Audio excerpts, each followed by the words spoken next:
Baseball is presented by Academy Sports and Outdoors. And we are in Chicago again today. With a victory, the Royals can begin the second half by taking 3 out of 4 from the White Sox.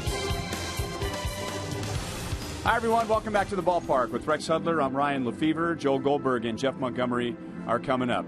Lorenzo Kane with a 13th inning home run yesterday to help the Royals beat the White Sox. The Royals have the best record in the American League. Do they have one of the best players in the league in center field? Certainly have to start looking that direction. A powerhouse like the Royals offense has been in their team on a whole. There's one big guy that stands out as far as being their bus driver, and that's Lorenzo Kane, who has a license. Even though the rest of his teammates have the same license, he's been doing it and doing it with authority. And will be part of the MVP conversation from this point forward. All the Royals have to do today is beat Chris Sale. Yep. No matter what his pitches look like, even though they're vicious, it's the deception angle. It's the arms and legs that are flying at you. This guy's not easy, and believe me, he's going to come out today the same way he always pitches, 100 miles an hour. Our Toyota leaderboard shows us that Chris Sale has the 3rd most strikeouts in the major leagues. However, don't forget, the Royals are still the toughest team in the big leagues to strike out. And the White Sox hitters could have their hands full today because Danny Duffy, since coming back from the disabled list, has made 4 starts, and his ERA is 2.66. More on Duffy with Joel and Monty right after this.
Season and the first time since 1989 looking for the series win. Joel Goldberg alongside of Royals Hall of Famer Jeff Montgomery, and Danny Duffy has had good success in his career against the White Sox, an ERA under 4. This year, 5 innings, 5 earned runs in one game, and then 5+ and no earned runs in the other. How about Danny and his keys against the White Sox? Yeah, we're going to look at some footage from his earlier starts against these White Sox. I thought his first game of the season, he threw the ball really well. He gave up the home run to Flowers, which was really the difference maker in the game. But since he's been able to come back from the disabled. It seems like he's a lot more free, he's healthy, and as a result, getting a lot better results. And you mentioned coming back off the disabled list. Our Academy Sports and Outdoor Leaderboard looks at Danny since his return. 4 starts, 1-1 with a 2.66 ERA. Opponents have done very little damage against him with runners in scoring position. And most importantly, Monty, you see that pitches per inning, 15.4. It was over 18 before he went on the disabled list, so he's more efficient, and that is absolutely necessary today. That should allow him to get deeper in this game, which is exactly what Ned Jost and Dave Island need. They need at least 5 or 6 innings deep in this game for Danny Duffy. All right, both bullpens have been depleted. We have played about 30 innings worth of baseball, and perhaps 9 more. Hopefully just 9 as the Royals try to get to Chris Sale. First pitch coming up next.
To schools across Missouri, so play it forward with the Missouri Lottery. By your Kansas City Chevy dealers. Visit your Kansas City Chevy dealers for great prices on all the new 2015 vehicles today. And by Menards. Save big money at Menards on all your home improvement needs. It is by far the most comfortable day we have had this weekend in Chicago. Cloud cover. That is most important. That keeps some of the heat off the field. Royals will go with this lineup today against Chris Sale, which will include Paulo Orlando in left field and batting ninth. And we'll begin with Alcides Escobar, who's been as successful as anybody against Chris Sale. We'll get to that in just a moment. And here is the 26-year-old left-hander. Chris Sale, 7th in the league with that 2.72 ERA. He has the 3rd best opponent's batting average. He has the 2nd most strikeouts in the American League. By looking at him, you wouldn't think he was a power pitcher, but at 6'6", 180, he's got that whip-like action out of his whole body. Great stuff. He's got 95. I think I said in the pregame show that he would be throwing 100, but no, I meant he'll be given 100%. This guy goes pedal to the metal. 4 for 4. Alcides Escobar swinging at the first pitch of the game in the series. Like it. Yesterday, it resulted in a base hit.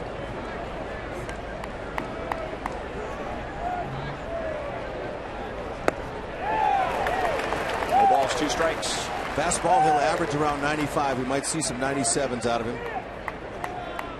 Sale hadn't pitched since July 11th, so he'll be good and strong. Change up and a slider.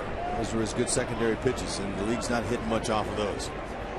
He's tough. The angle, the deception, the placement of that slider. Nobody has more hits against Chris Sale than Alcides Escobar. 18 hits and a .375 average for Escobar against one of the league's best. And he does have a home run. 1-2. You know, the Royals, they're confident. I mean, a couple of years ago, you could tell whenever there's a big ace starter, you know, you could almost feel like, oh man, you know, we're facing this guy. But they don't think like that anymore. Championship caliber team. It stays fair as a knock. And it is. And there you go, right there. That kind of sums up what the Royals have done against Chris Sale. I'm not predicting anything for today, but for most teams, that's a strikeout. For the Royals, they put the ball in play. Wasn't a beautiful swing. The ball wasn't hit hard, and they've got the leadoff man on. That's a rally. You're exactly right, Ryan. Sale with all these big strikeouts, you know, he's one of the best there is in baseball for sure. But one thing that Donnie Cooper, his pitching coach, can tell himself, well, I don't have to worry about Sale's pitch count because the Royals, they're hacking, they're swinging.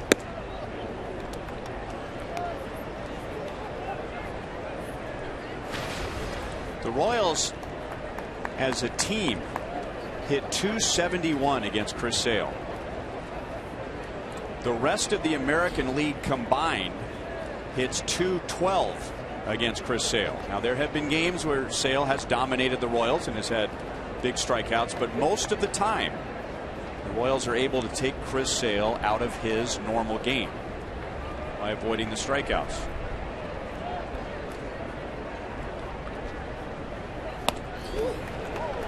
One ball, one strike. I mean, to say that he's really nasty against lefties is small play. I mean, this guy, you can't touch him, especially hitting homers off him. He's only given up 3 home runs to lefties in his career. That's amazing. It is, and you know, so that gives that left-hander Moose and Oz, it gives him some incentive to catch a cookie and get in that book, because that's a small book. Actually, it's a page in a home run book. Brennan Bosch has hit 2, and Travis Hafner has hit 1. 3 home runs in his career. Royals saw Sale on April 23rd. Last line there, 2 strikeouts. That's the fewest he's ever had in a major league start. Royals ended up winning that game 3-2. Mike Moustakas just fighting off Sale, waiting for a good pitch to hit.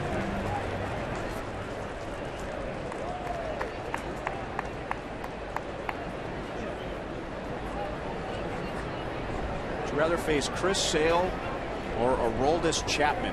If I'm a lefty, I'd rather face Chapman. Because Chapman doesn't have the arms and legs in the way they fling, and that's distracting to a hitter. So Chapman, you know you're getting 103, and it's coming in there and it's straight and firm. He doesn't quite have the leg swing and the arm swing. That's just personal, but it's really difficult. But the Royals know what they're in for, and so does Sale. You can almost read his mind coming to the park today going, oh man, it's those Royals again.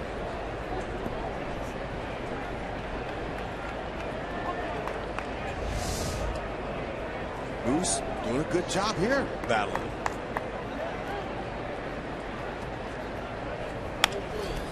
Fights it off.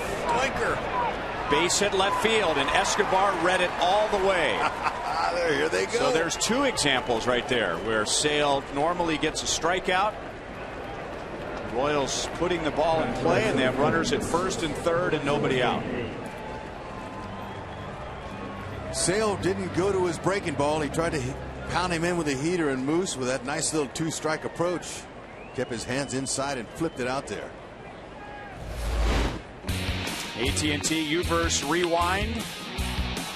September of last year, Lorenzo Kane against Chris Sale. Almost hit it into the water.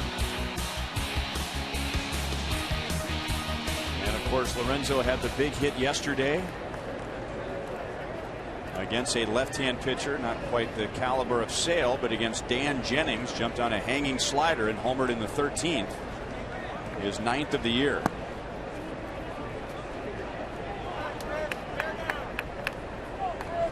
Lorenzo Kane's another Royal that doesn't seem to be fazed by Sale at all. You see his overall numbers this season, and that 322 average, he's done that all in the last month. He's been just raking.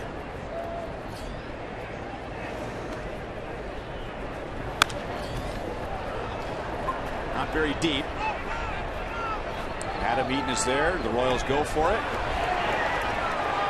Maybe they should have, but that's not a very long throw for Eaton. That's a big out for Sale. Now 1st and 3rd, 1 down. White Sox defensively. Cabrera, Eaton, Garcia in the outfield. Tyler Saladinos had a good series. Ramirez, Sanchez, LaRoche. Flowers behind the plate for Chris Sale. He's been so good they sent out Connor Gillespie. So Saladino's been really opening up some eyes defensively and offensively. Well, you know, Jershely had a decision to make on that last pop-up, really is what it was. Eaton throws well. Now, he didn't exactly get a perfect throw off there, but I think he told Escobar right away, don't go. Hosmer and Morales coming up, and Hosmer's got a few hits off of Sale. That is a wicked slider. I mean, you know, it's a hard breaking pitch when the catcher reacts like Tyler Flowers did there, reacting very late, and the span of how much that slider breaks. Base hit center field. Eric Hosmer gets a fastball at 97, and I think it left home plate faster than it arrived, and Hosmer drives in Escobar, and the Royals lead 1-0. That's as loud a single as you can hear without it going out of the ballpark. He was ready for that piece of cheese. Oh, whack. That was really nice. So he picked up Lorenzo Kane. Ends up making Jershely's decision over there not to send Escobar. Good. You got your run producers coming up behind, and now Morales is in there. 3 for 6 with a homer in his career. Oops. And Sale will change speeds with that pitch. That was more of a curveball than a slider.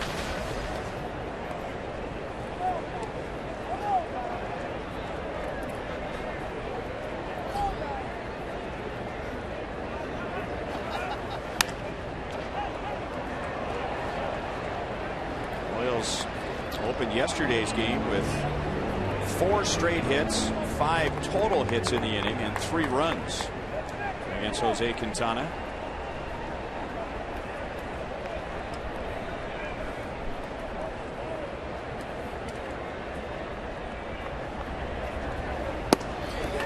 Strike 3, fastball at 97.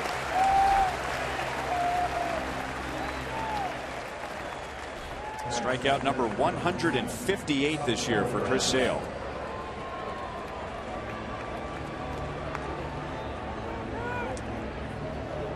Sale, and we showed you the numbers at the top of the broadcast, he has struck out 10 or more in 10 of his last 12 starts. At one point, 8 straight starts with 10 or more strikeouts to tie the major league record, tying him with Pedro Martinez, who accomplished that in 1999 with the Red Sox. Salvi hitting 300 on the nose off Sale.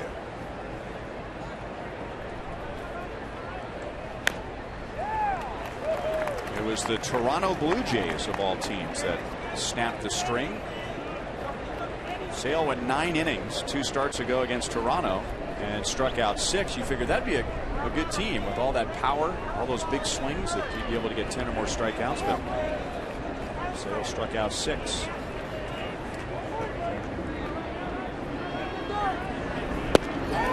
Strike 3 over the inside. Royals 1 run, 3 hits. It is only 1 run. But this year, when the Royals scored in the first inning, they are 23-5. Oh, Danny Duffy.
White Sox to 10 runs in the first 3 games.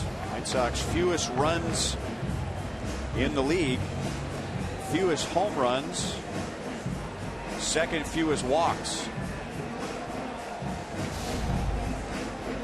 They'll be facing Danny Duffy as Kia puts us in the driver's seat. Danny has done well against the White Sox in his career with an ERA under 4, and particularly well here. 4 starts, 2.4 ERA. He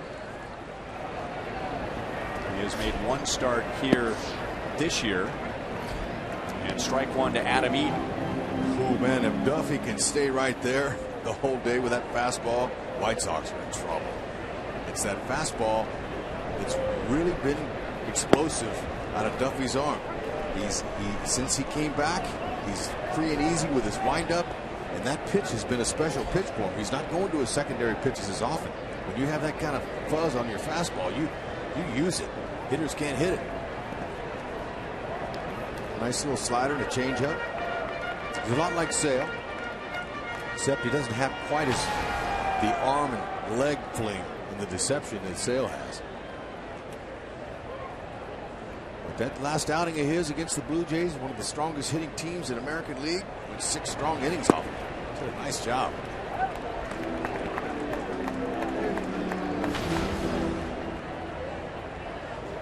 First start for him this year where he did not allow a run, no strikeouts in 6 innings, but got a lot of first pitch outs because of his good lively fastball. Both pitchers today, after long games, doubleheader on Friday, yesterday's 5-hour game, you know, their managers like to see them go as deep as they can in the game. The bullpens have been taxed, so the pitch count's important. And what happens is just like that. Danny Duffy, high fastballs get fouled off a lot, and sometimes he'll get his pitch count up because of his high velocity in that fastball up in the zone. Gets fouled off.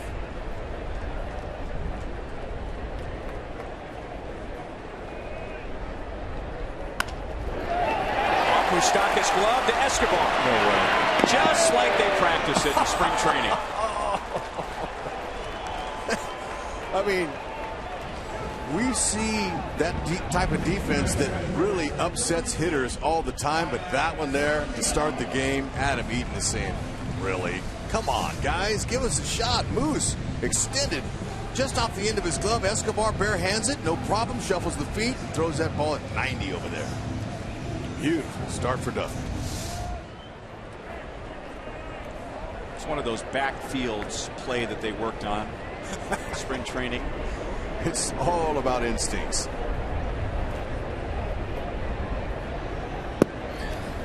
Tyler Saladino. Been impressed with him both at the plate and defensively. He's hit in 5 straight.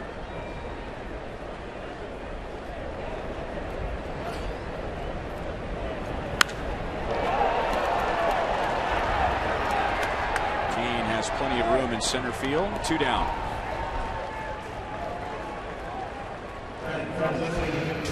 Here are the Royals defensively today, presented by Ford. Paulo Orlando is in left field. Lorenzo Kane. This comes as no surprise to us, leading all Major League outfielders with a little over 3 putouts per 9 innings. In fact, I would think it'd be more than that. He's had a good series here at the plate and running all over the outfield in Chicago. Very special player. Lorenzo Kane, I think he plays better at half speed. He's more relaxed, but he's got all the gears. He can downshift. He can go into high gear whenever he has to. Just a ton of athletic talent.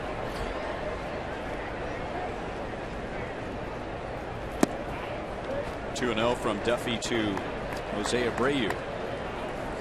We're talking with the White Sox manager Robin Ventura this morning about his Rookie of the Year last year, Abreu. He was telling me that he's experiencing some problems with his hand, his top hand, right there on his palm of his index finger. So he has had a hard time doing that right there. Look at this one. Wow. You hear the crowd here just go, oh. The Royals get a run in the top of the first. The White Sox get this in the bottom of the first. It's beautiful.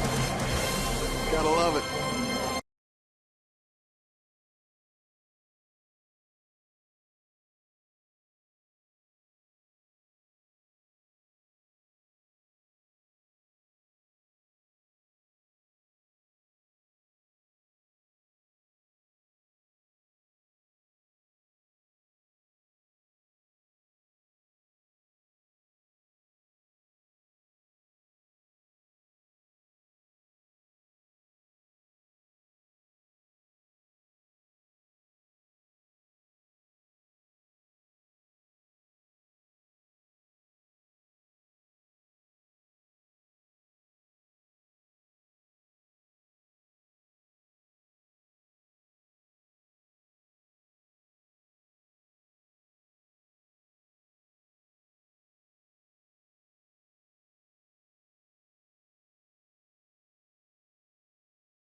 Two very good defensive plays by Alcides Escobar with an assist from Mike Moustakas to get Adam Eaton, and then Escobar did it all by himself to get Jose Abreu.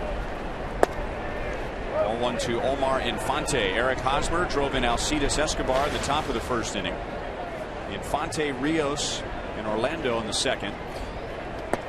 The first manager I was around as a broadcaster was Tom Kelly.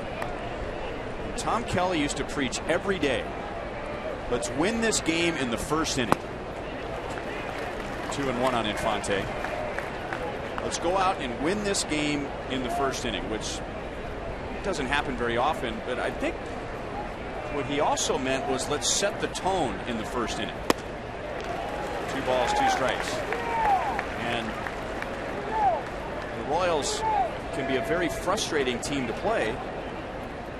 And the first inning this afternoon is a perfect example. A little bit outside, 3-2. Flowers is ready to throw down to third. Twice the Royals could have struck out in the first inning. They got hits and ended up scoring a run. And twice the White Sox could have had hits in the bottom of the first inning. And the Royals turned those into outs. And there's a base hit. Extra bases for Omar Infante. Rhino, you and Tom Kelly are correct. Well, Tom Kelly. Excuse me. No, you have a pretty good idea, but you've been with this Royals team here watching these guys execute, and that first inning was an example of how the Royals play. And they won the first inning. Ready to play in the first inning. Exactly. Attacking the ball, being aggressive. Infante down for 2 strikes.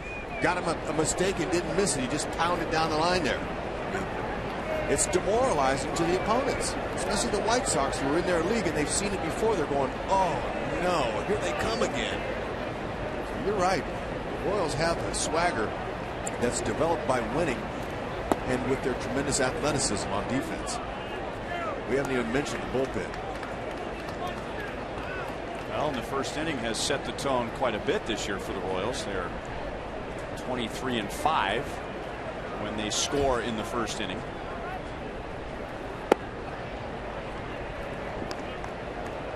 And now 2-0 to Alex Rios. Tied for the best record in baseball when they score in the first. They score first. But, you know, it's just their attack mentality. Rios, you can't ask him to get him over. Because this guy Sale, you know, you're going to look for a pitch, you just want to hit it. I mean, you'd like to be able to move him, but Rios, go ahead and try to pull him. Sometimes you can get the runner over and in, pulling the ball to left field. Take what he gives you. That was a good swing. He stayed up the middle of the field on that. And he's had a good series at the plate. 3 out of 9 with a home run, a double. Kept his hands inside, head pulled off a tad, but he had the right idea.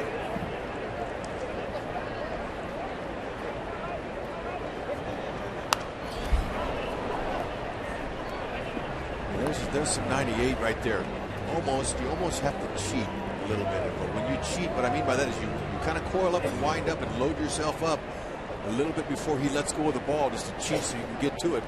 But then if he throws that slider, you'll be off balance. So a really difficult guy to have to measure. Ball gets away from Flowers and Infante goes to third. That may be a pass ball. And we're waiting on the scoring.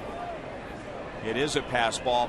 Before that pitch, I looked at the stats, and Sale, as hard as he is to hit, and I mentioned he can be hard to catch too, I was surprised he only had 2 wild pitches. Infield in halfway, and Rios drills it foul. Got around on a pitch from Sale. Yeah, it's hard to fault Flowers. Imagine trying to hit it, let alone catch it. Catching it should be easier, but still, it's tough for Flowers, even though, I mean, he knows what's coming. But still, the movement he gets on his pitches makes it difficult. Garcia, all his momentum taking him into foul ground. He has a good arm.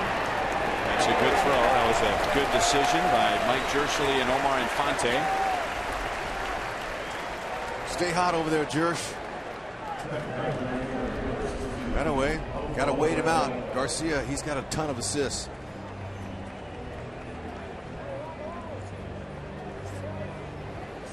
Royals are back home tomorrow. They have a 6-game homestand cut into 2 pieces. There'll be a trip to St. Louis in the middle, but the Pirates are in town tomorrow, Tuesday and Wednesday, and it features T-Shirt Tuesday.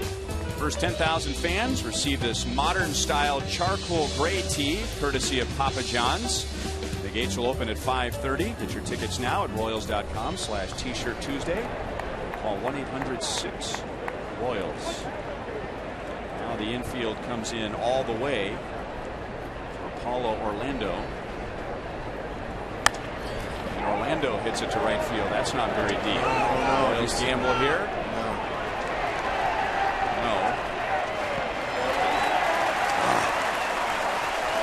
just not able to quite get enough of that ball to get it deep enough to get Infante home. And the guy coming up, and a third base coach factors in everything: the arm, the depth of the outfielder, the runner at third, and who's on deck. And the guy on deck, who's coming up now, has more hits than anybody against Chris Sale. Every third base coach knows all the throwing arms in the outfield of every team they play. And Garcia has 10 outfield assists. He's one of the strongest throwers there are in right. So Jersh is guarding on it and banking on just what you said, that Escobar can get up there and try to get him home. Eaton in center has 8 outfield assists. 4 out there for Melky in left. Get him home with a wild pitch. Ramirez fields. So the Royals get a leadoff double, which is not an automatic run against a guy like Sale, who pitches out of it.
Hashtag KC Data Strong Fan. You just might see yourself in an upcoming broadcast brought to you by T-Mobile.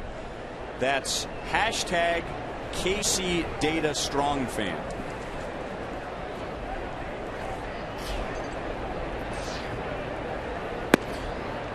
Duffy with an assist from his defense. Faced 3 in the first inning. So it's Cabrera, Garcia, and LaRoche.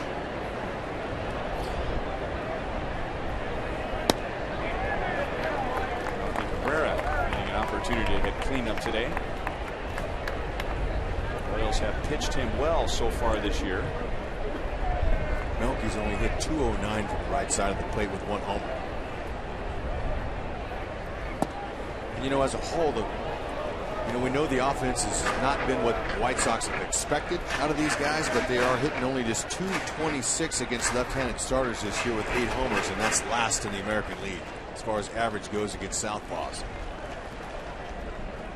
They've been struggling. Definitely to pound that strike zone. Swing the bat. 3 balls, 1 strike.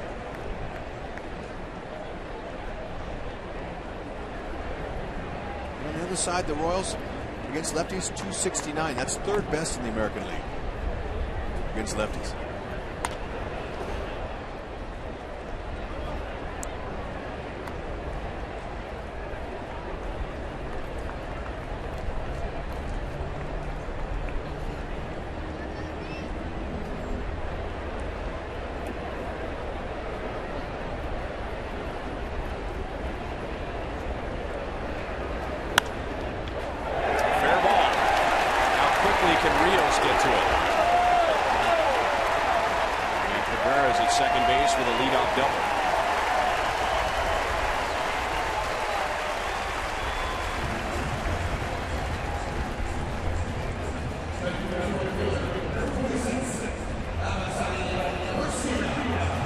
see ya.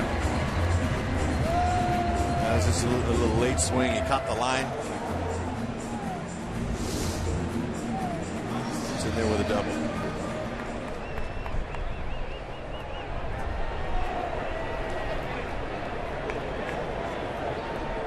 Abisail Garcia.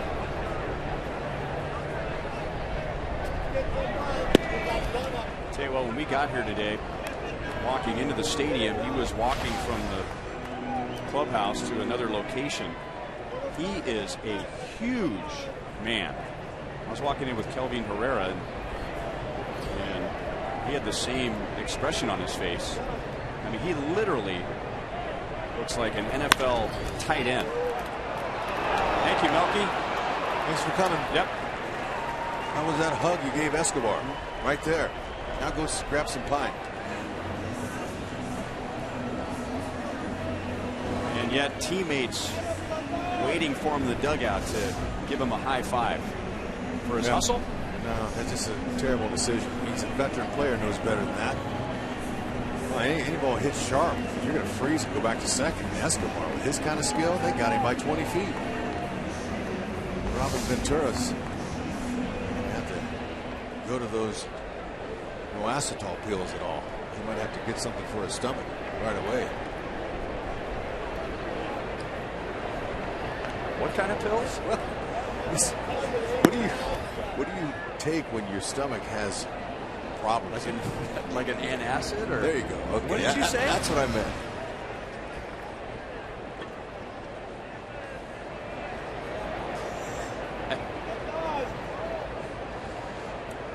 A little gel you sell. Something to calm his stomach. Oh, good job. So that play is big. Getting the out at third base as LaRoche goes the other way. First and second with one out. Lacetol? That's right. Okay.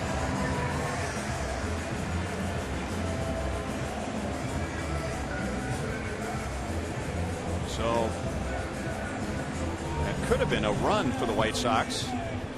Cabrera runs into an out. And now Alexei Ramirez with runners at first and second. Oh, Roach, he's probably saying, wow, maybe my luck is changing.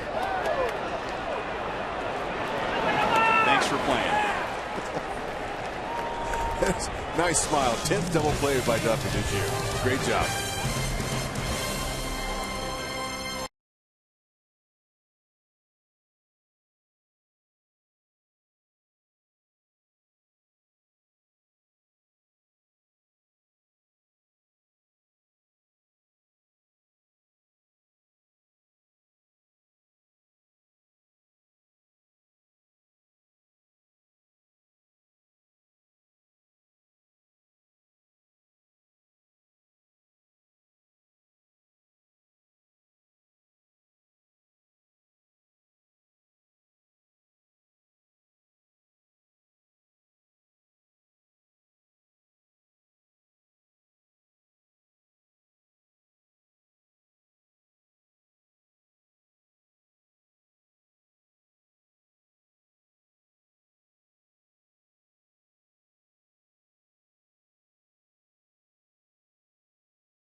Yeah.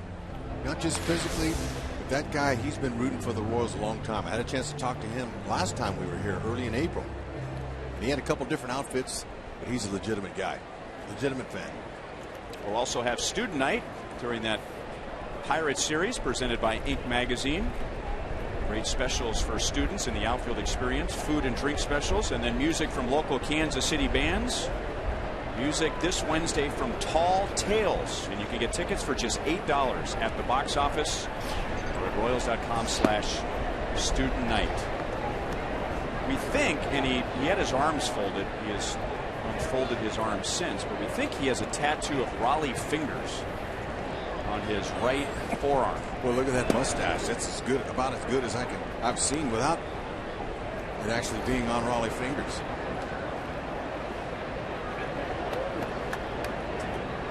Joel is showing me his Twitter account. 3-0 from Sale to Mike Moustakas, where that fan tweeted a picture of himself close to Joel and Monty during the pregame show. Jeremy Sheck.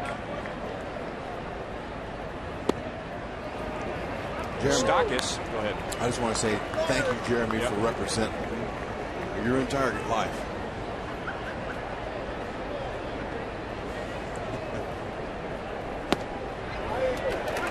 3-2 on Moustakas. He singled to left, helping set up the Royals' run in the first inning.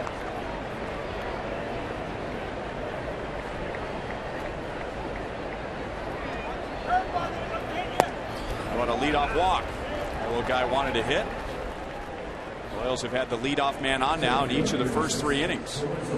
22nd walk by Moose. He'll take it. A walk and a knock. That's all you need to keep your average up.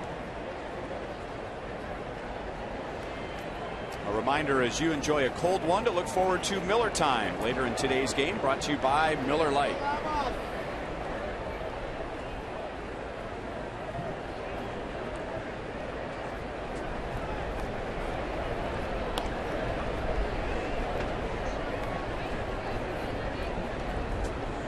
Moose loves the attention.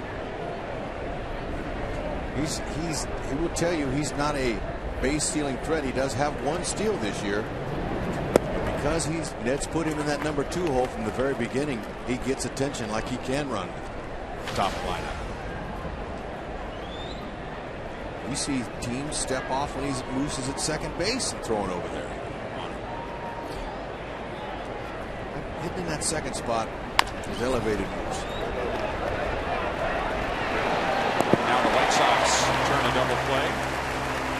That's how the Royals finish off Chicago in the bottom of the second. 2 outs, nobody on.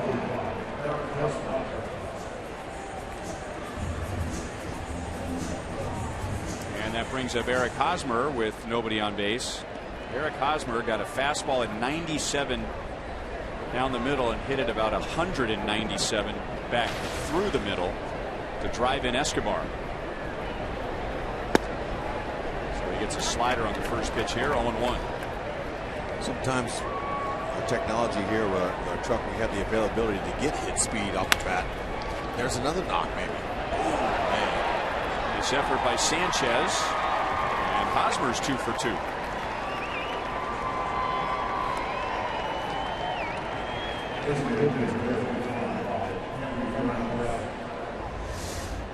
Off the bat, Hosmer saw exactly what we saw. That's going to be a base hit. Now, Sanchez, one of the reasons he's getting a chance to play second base until Micah Johnson's ready is he's been able to make those plays. He's shown Robin Ventura some really stellar defense. And if you're not hitting much, you better be fielding much.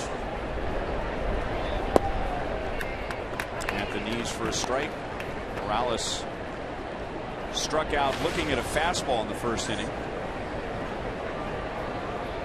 Sale has struck out 2.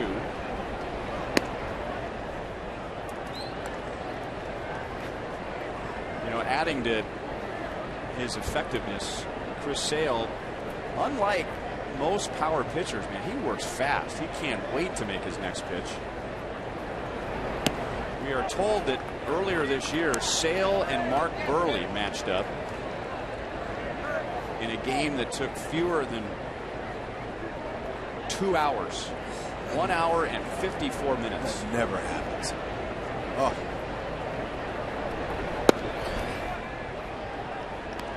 Three balls and 1 strike. That's crazy. But you know what, though? They get it. These guys want to keep their infielders on their toes. It's important for Sale's defense to make plays for him, too. Save his pitch count. Was he going to give him a fastball on 3-1?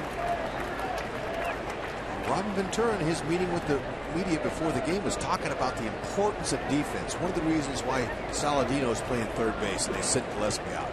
They want guys to make plays. Sanchez, even though he couldn't throw Hosmer out. And Saladino, right on cue, backs up to get a big hop and throws out Morales.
Revolves around you. Call 1-800-PICK-ATT.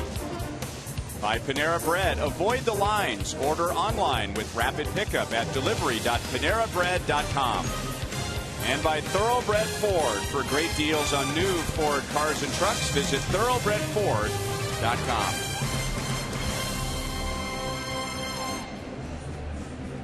Royals on an RBI from Eric Hosmer in the first inning have a 1-0 lead over the White Sox. Royals hoping to take 3 out of 4. Chicago hoping for a 4-game split. After the game, the Royals will split. They'll head home, play Pittsburgh for 3, then go to St. Louis for 1 makeup game, and then come back home and play the Astros for 3.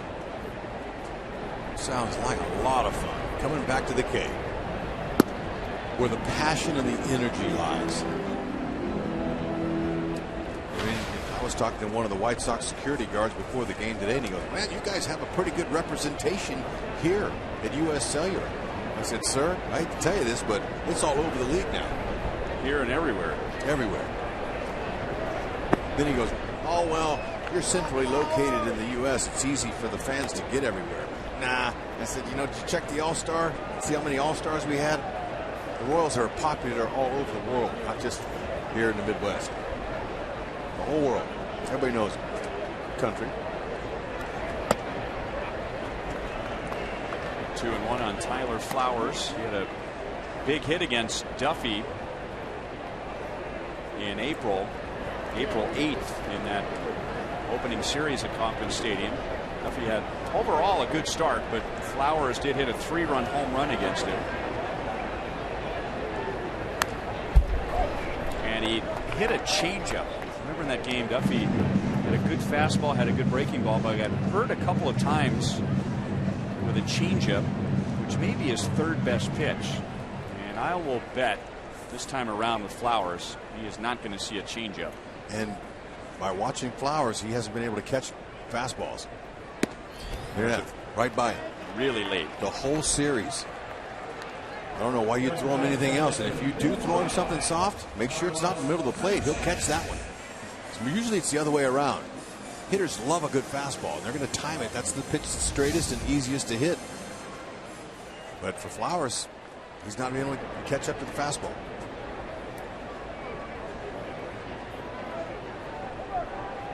Nice crowd on a pleasant day in Chicago. Up the middle, here's Infante. And Hosmer with a wicked hop. He's able to glove it for the out. Wow is right. You can hear Rusty Kuntz in there saying, wow. You know, first of all, we know Infante's going to catch that ball. He's got a great backhand. And he throws off balance sometimes. And when you have a first baseman like Hosmer, you can throw off balance. Just get the ball over there anywhere. And watch how this is an interesting hop here. He was expecting it down low, but he stays low with his glove. Watch his body. He's down, down, down. Okay, easier to come up than if you start up and try to go down. Excellent play. Good soft hands. You know, otherwise, that was a good throw by Infante. I mean, that would have been a nice long hop. It wasn't going to be a short hop or an in-between hop, but it must have hit a part of the dirt that had been kicked up by somebody's lead. It was like almost an old-fashioned artificial turf type of a long hop. But, you know, Hosmer was ready for it. That's what's so good about him. He's not expecting a good throw. He's ready to use his soft hands and that nice touch he has with that glove.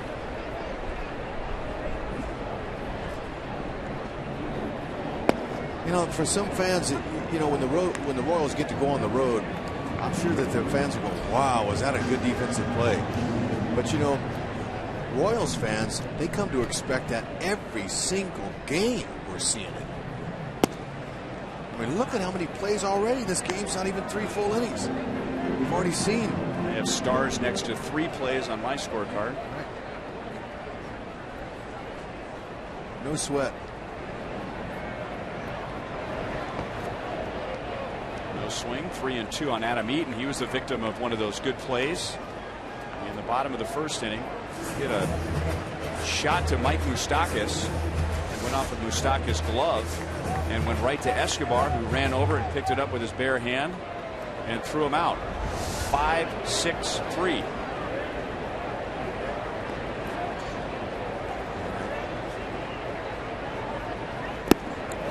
You mentioned how demoralizing that is. So hitters that are disgruntled, they get robbed. They go back into the dugout and they spread nothing but negativity. Do you believe that? They got me again. So what that does is that permeates the opponent's club dugout in there. They're all getting upset about the defensive plays and taking their mind off what their focus should be on, and that's the pitcher.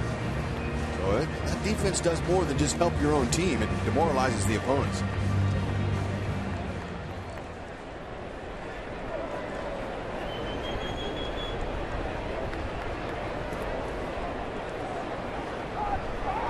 Duffy throws it up against the railing. Adam Eaton may have coaxed Danny into doing that. Out of nowhere, getting into his lead, he took 2 or 3 hard steps towards second base, and Duffy went with that snap move, but Hosmer doesn't make that play if he's standing on Chris Young's shoulders. No, and Duffy just stayed up underneath the ball. Just up as release point. He loves to show the move. Whenever anybody gets on base, a first base runner or anybody, Duffy loves that step off move. So that puts a runner in scoring position with 2 down to Saladino, who's 0 for 1. 1 ball, no strikes.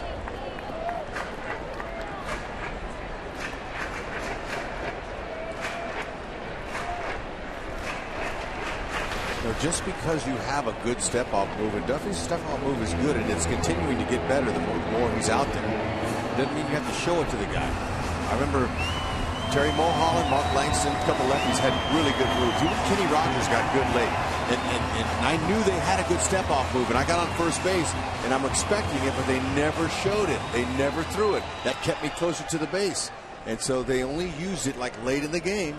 When they needed it. When they think you've forgotten about it, or oh, he's not going to throw over it today. He's not paying any attention to me. No, they save it.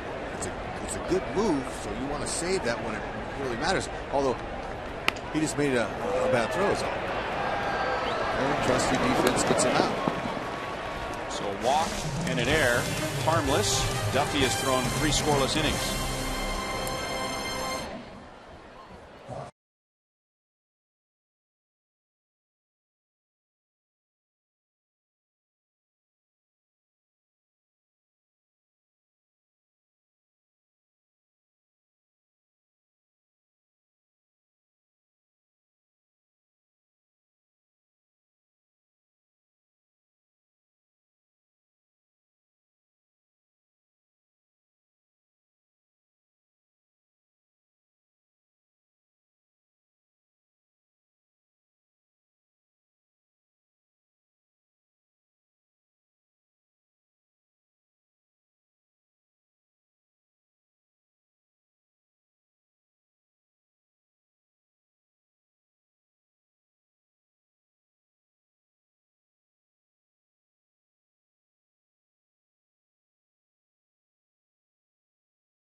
game break in Oakland. Stephen Vogt with the walk-off in the 10th inning.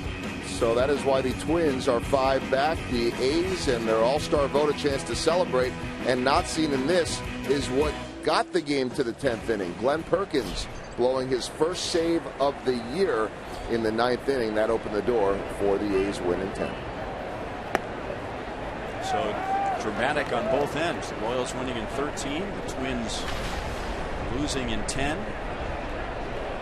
Give the Royals a 5-game lead in the Central.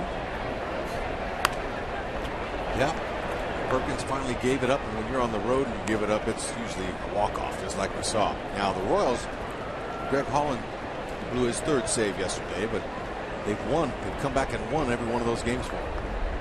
I love that, how they're picking him up. Oh, yeah, that's nasty. Can't blame Salvador Perez there.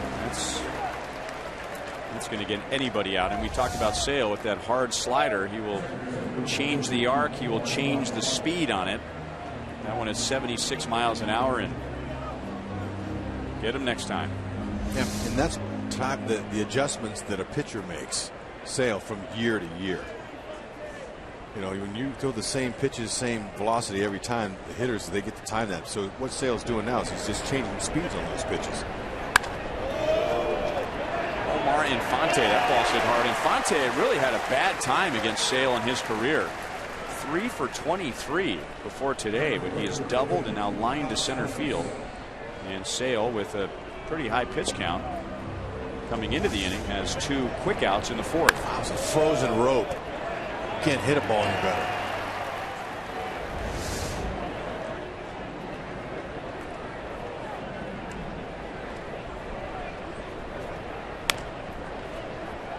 Chops it foul. Rios batted in the 2nd inning. The Royals had Infante at 3rd with nobody out, and Sale got Rios to foul out to right shallow, Orlando to fly out to right shallow, and then got Escobar in a ground ball to short. You hate to lose scoring opportunities like that. Whenever you get a guy over there at 3rd base and less than 2 outs, and you can't score him off a pitcher like Sale, that's trouble. But it's too bad they couldn't come through. They almost did. They almost got the ball far enough to get him home on the tag out.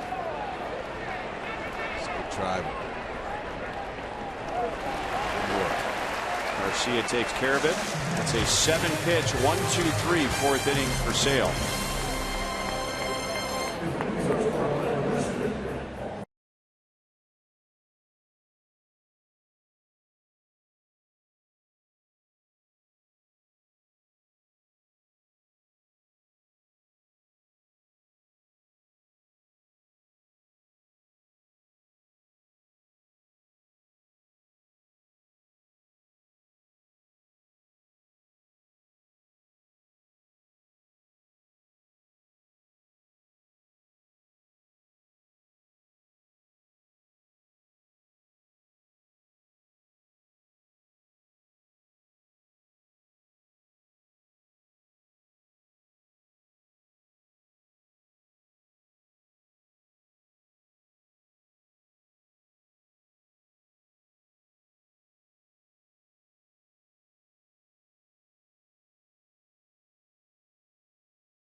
Play daily fantasy baseball for free on DraftKings.com with the official daily partner of MLB. Enter the promo code BRoyal for free entry.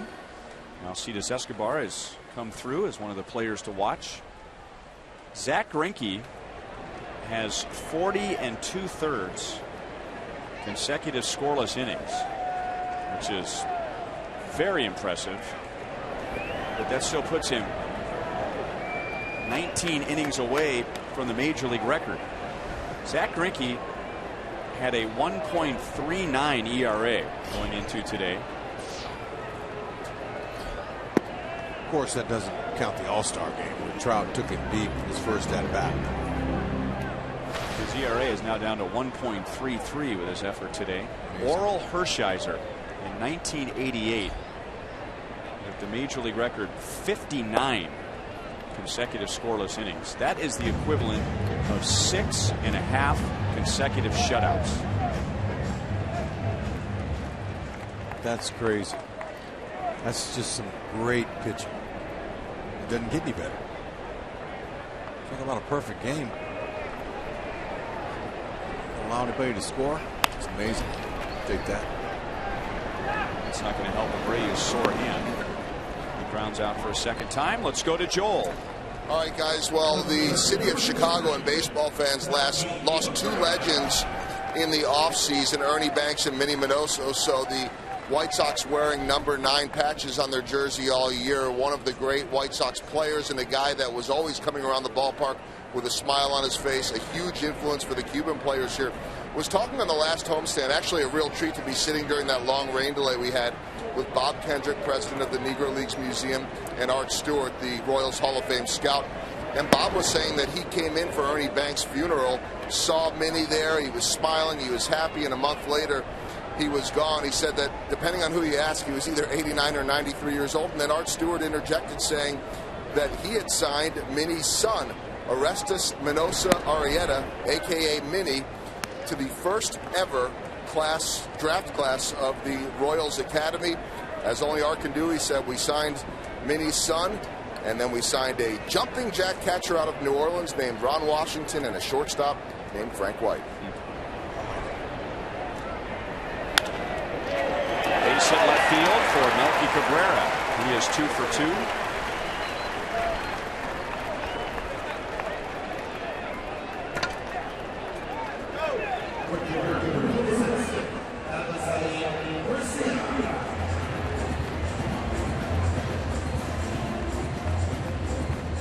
Melky's a hand-arm singling hugging fool out there today. After he signaled to his dugout, he gave Eric Hosmer a hug. He hugged Alcides Escobar after a double in the second inning, and then Escobar threw him out, trying to go to third base on a ground ball to short. To each his own, whatever. I save that for before the game or take him to lunch or whatever. It was Garcia who hit the ground ball to short. I mean, do you know how that looks to the paying customer? Fans that want to see two teams compete within their own division. Then you see one guy out there, you know, getting on base and hugging the opponents visually. To me, it's disrespectful to the game.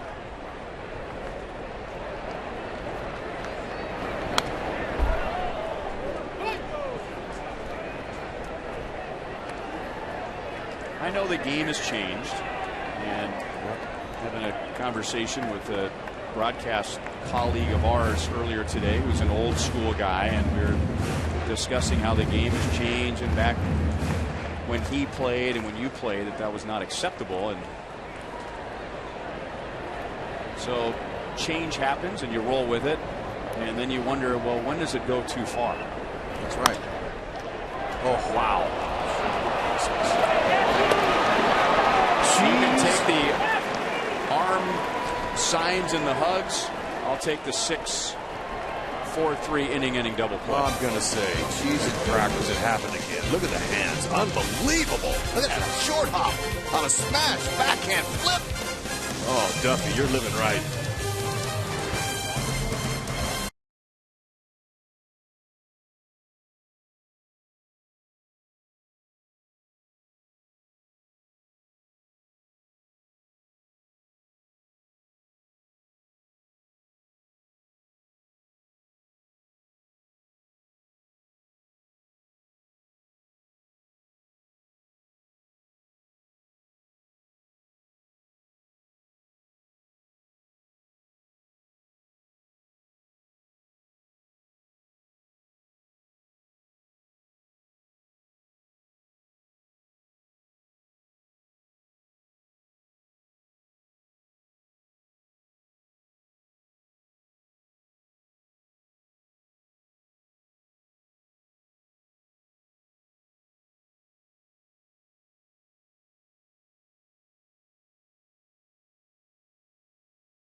He's had 3 excellent plays already in the first 4 innings, keeping the White Sox scoreless. Here's our University of Kansas Hospital injury report. Francisco Liriano, who pitches for the Pirates, and they're coming to Kansas City beginning tomorrow. He was scratched minutes before his start last night with neck tightness. 5-6 record, but an ERA under 3. So even if he had started last night, he would have missed the Royals with 4 days rest, including today. But being scratched could perhaps move him into the mix during that 3-game series, which begins tomorrow. Never know, but that's a manager's worst nightmare. Is right before he throws his warm-up pitches, his guy can't go. Now he's got to go. Oh no! What are we going to put? What are we going to put in there? So Clint Hurdle, he had a tough decision to make last night. Still 0-2 on Paulo Orlando. He flied out to right field his first time up. Francisco Liriano is a member of the Minnesota Twins. Threw a no-hitter here.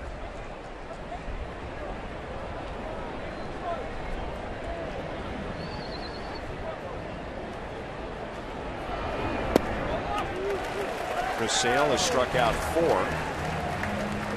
1 down in the 5th inning.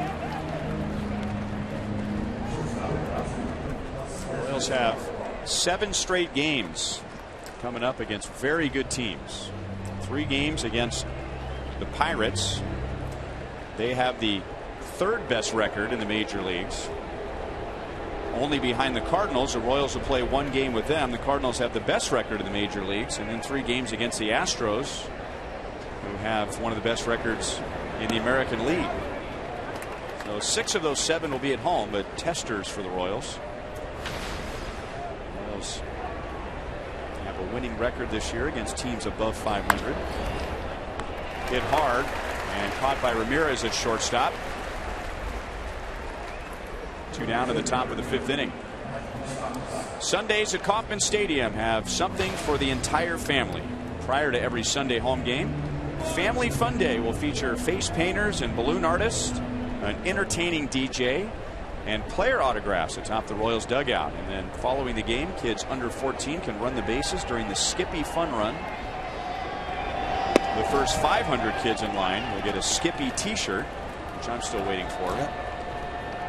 Tickets at Royals.com/Sunday. I'd like to have one of those myself.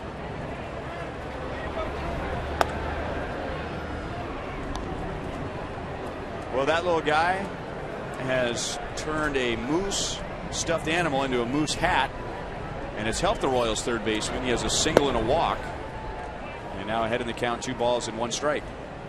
Yep, he looks as comfortable as Moose does at the plate. Moose not jumping at all. He is so calm and quiet, very confident. You can just tell. Good rip. Ramirez will make the play. So after a 7-pitch 4th inning, Sale has a 10-pitch 5th inning.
Miller Lite, and these are defensive plays in the first 4 innings. This is against the first batter in the first, Moustakas to Escobar.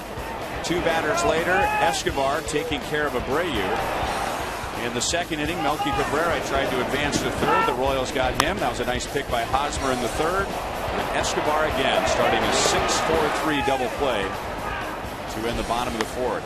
It's just in 4 innings today. And defensive Danny Duffy. Who's going to make the next one?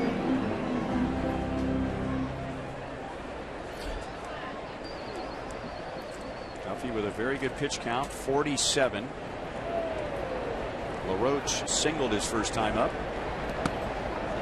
Yos acknowledging the obvious before the game that the Royals, they need some length out of Danny Duffy today, and Ed said that Danny will be allowed to go well over 100 pitches. The question is, how far would that take him? So far he's using his pitch count well. LaRoche stayed back on a curveball and hits it hard to Kane in center field. 1 down. Coming up Saturday, August 8th, it's Huskers night at Kauffman Stadium.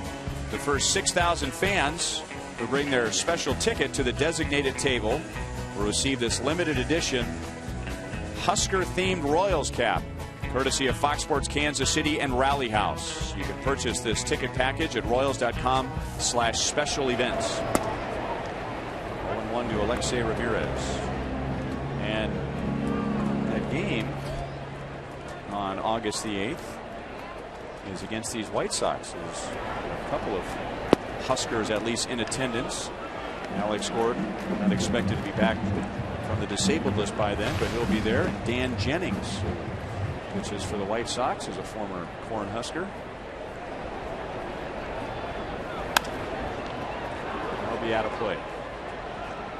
You know, ever since that first inning, you just feel the Royals and you feel the confidence. But Duffy, that changeup there, a field pitch, was perfectly executed there. So he's got the fastball working, his changeup's in a good spot, and his slider's working as well. He's cruising. Getting ahead of hitters, he looks relaxed, he's staying within himself. All those things his pitching coach Dave Island tells him to do. And to get the hitters to respect that pitch, you have to show them that you can throw it for a strike, right? That's right. And I could look at Alexei's face, Ramirez, when he stepped out, he kind of went, wow, okay. Good spot. That pitch stayed out over the plate, and Paulo Orlando is there. Boy, the White Sox, they look out into the field, and in their minds, there are more than 7 Royals out there. They just see one big blue glove. It's a beautiful thing. Oh man, those White Sox, you know, they're a little frustrated, but vote for the Royals Player of the Month at rallyhouse.com, and you'll be entered to win a majestic prize pack from Rally House.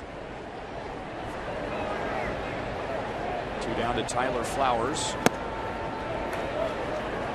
That will help Duffy's cause quite a bit if he'll swing at that pitch, and Danny struck him out with a good fastball in the 3rd inning. Ed Yost gotta love that pitch count from Duffy.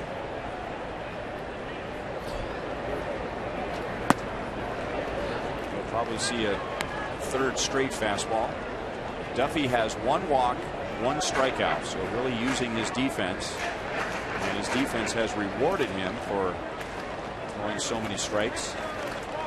Sal wants this fastball up.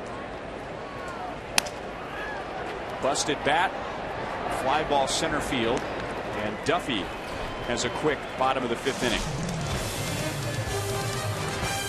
57 pitches.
City are offering you a unique way to come to Kauffman Stadium in the Forever Royal Fan Express. Next stop is Columbia on July 25th. Go to Royals.com/Fan Express for more information. Hi, Denny. Hi, Ryan. How are you? Hi, Denny, Rex Sudler. glad you could come. Ryan Lefevre, Rex Sudler, Denny Matthews. Go ahead. Heard enough of me today. Take over. They've heard enough of me over there. way too much over the weekend. Been quite a series, hasn't it? It sure has. Pretty lively. A lot of base runners. If you like base runners, you haven't seen this series, you missed your favorite thing. It's been a low-scoring series so far because pitchers have made a lot of big pitches when they have needed to.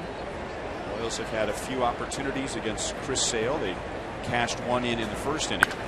And now Lorenzo Kane goes down and gets a low pitch. Kane puts it into the crowd for his second home run in 2 days. Number 10 for him. And it's a sonic slam. Congratulations to Chris Tidd from Shawnee, who just won $300 with that Lorenzo Kane home run. Kane, man, really putting on the pressure on the White Sox. 10th home run of the season, and that was a no-doubter, even though it didn't go as deep as you might thought it was, but he squared it up. Not anything like yesterday's homer, but you know, a home run's a home run as long as it goes over the fence, huh, Denny? It made it. That's all that counts. Oh. He's having a heck of a year, and it's interesting, coincidence or not, but Hud and I have discussed a few times, Denny, that his hot streak at the plate, which is white hot, by the way, coincides with him straining his hamstring. And we wonder if maybe that just calmed him down at the plate. Maybe he realized that he had to back off a little bit. Who knows? But and it was his back leg, his drive leg at the plate. Plus, it gave him a little break, which at this point of the season doesn't hurt. Yeah, that's a good point. Denny, what do you think it does to the morale of the opponents when the Royals continue to make highlight reel plays multiple times in a game and in an inning? Well, it reduces the size of the field for the batter. Adam Eaton started back, and that cost him. So as we're talking about Royals' good defensive plays, Adam Eaton misjudges a ball. And that is 3 hits for Eric Hosmer against Chris Sale. And I think you have to firmly put Lorenzo Kane in the MVP conversation. And nowadays, when so many other numbers are factored into an MVP, statistics like WAR, which uses base running and defense, not just pure offensive numbers, there aren't many well-rounded players in the league like Lorenzo Kane. Well, he's hitting for average. He's hitting for power. Let's take a look at his home run swings. One on the left is yesterday, and one on the right is just a moment ago. Pretty similar. Go down and get it. Bow to the ball with your head. That's right. Stay on the pitch. And most right-handed batters, and it's true, I think, most right-handed batters like the ball up a little more than lefties. Lefties prefer it down around the knees or mid-thigh. Kane can go down and hit him with the best. And Perez, too, is very capable of hitting pitches down with good power. But, yeah, getting back to Kane and the MVP, why every element, every facet of the game, he's contributing. And I don't see a weakness at the moment. He's not going to stay as hot as he is right now. That's just impossible. But, man, he's just swinging the bat. He's catching everything in sight. And to Hud's point on defense all over the field, it really shrinks the field. And hitters says, where in the heck am I going to put the ball where it's not going to be caught? So it works on him mentally even more than the shift that everybody's using these days. It demoralizes him. I was telling with Ryan, when you go back in that dugout, everybody's looking at you going, well, hang with him. And you don't want to hear that word too often either. That bugs a hitter. But he's going, man, we can't get a hit. So it's a negative vibe that he's sending in the opponents. and now switch dugouts. What does that do for the Royals? Well, every pitcher on the staff, starters and bullpen guys, are saying, why in the world did I walk anybody in my outing when I got a defense like this behind me? I'm not going to walk anybody. I'm just going to let my defense take over. And they all tip their cap. Everybody in there, and it energizes the whole Royals. And to your point, Danny Duffy has 1 walk and 1 strikeout today. He is using his defense. Why not? Quite well.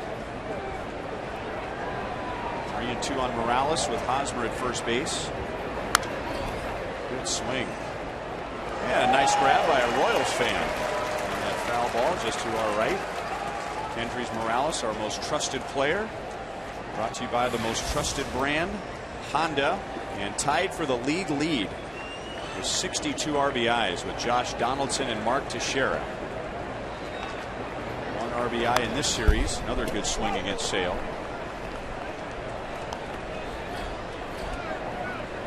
Sale had a very fast 4th inning, 7 pitches. A fast 5th inning, 10 pitches. And the Royals are working him harder this inning. This will be pitch number 8 to Morales. And Sale strikes him out for a second time. Kendrys is 0 for 3.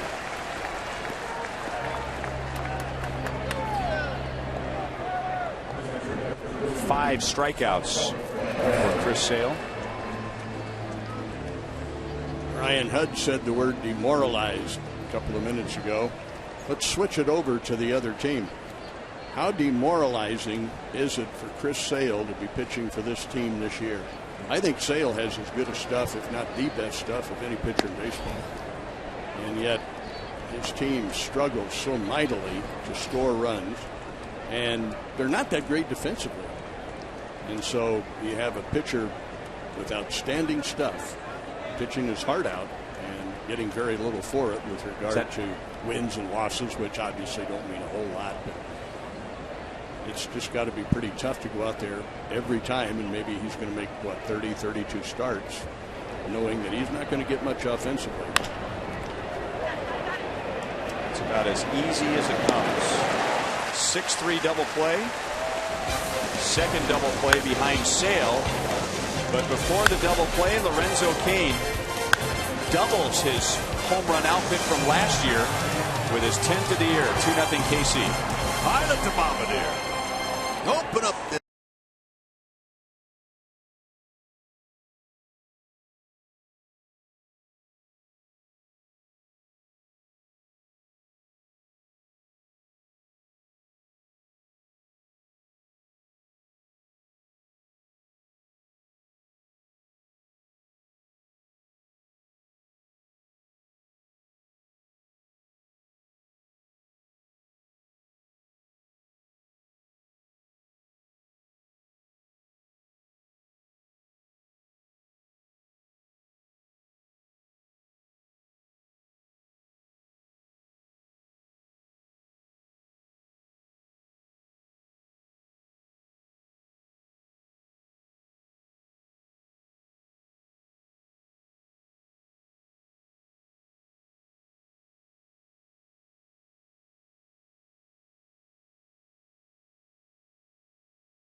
Royals and Jostens have teamed up to provide the only officially licensed American League Championship fan collection, which includes rings, necklaces, cufflinks, key rings, and more. Royals.com/fan rings.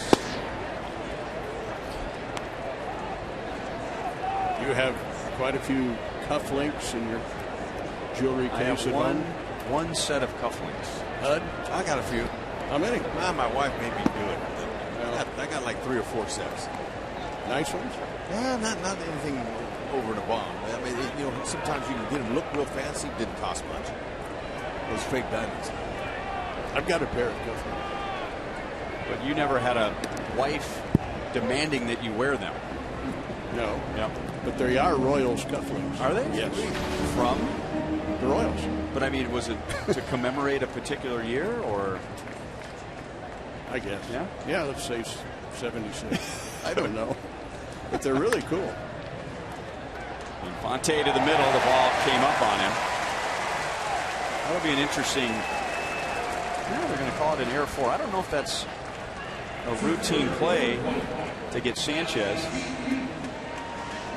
And now they have changed it to a base hit. Play's made if it doesn't bounce up on him. Watch this. Yeah, didn't hit the bag, but it hit a little divot. I think he would have preferred, if he had to do it again, to backhand. I agree. But as good as Infante's been with that backhand, it's hard to fault any decision he might make. He's a very good handsy type of infielder. Very good hands. Duffy knows what to do. Throw strikes. Stay right down there in the downward part of the zone, because it is a small ballpark. 2-0 on Eaton. Denny, are you impressed with Duffy and how he looks like he's not fighting himself? He looks free and easy, and he looks comfortable. Looks very relaxed, doesn't he? Yes, that's the word. Yep, I agree. Yeah, I guess Hud, it's the best way of putting it, or another way of putting it, he's kind of slowing everything down today. Not rushing anything. Yeah, that's what you want to do. Everyone's made up differently, and sometimes, you got guys that are a little tighter than others, and we've witnessed it over Duffy's career. He really is trusting his stuff. And 3-1 on Eaton.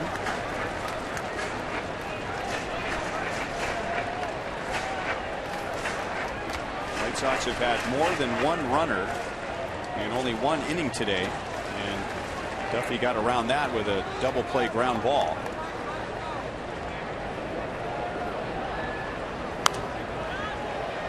Three and 2 on Eaton.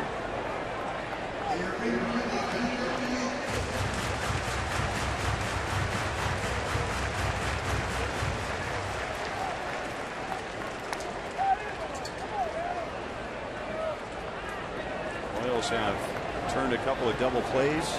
With that in mind, as Robin Ventura gets Sanchez moving on this 3-2 pitch.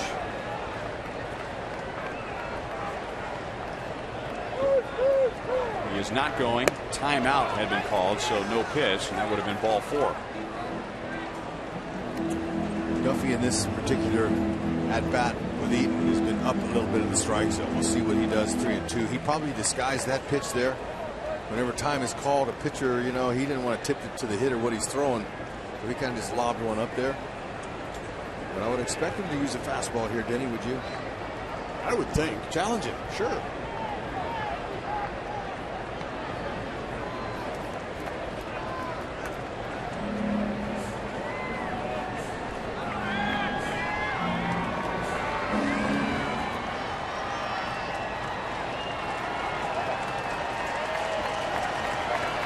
Sanchez not running, and that's blooped up the left field line. Orlando was playing that way, and Sanchez not able to go first to third, but Chicago has runners at first and second and nobody out.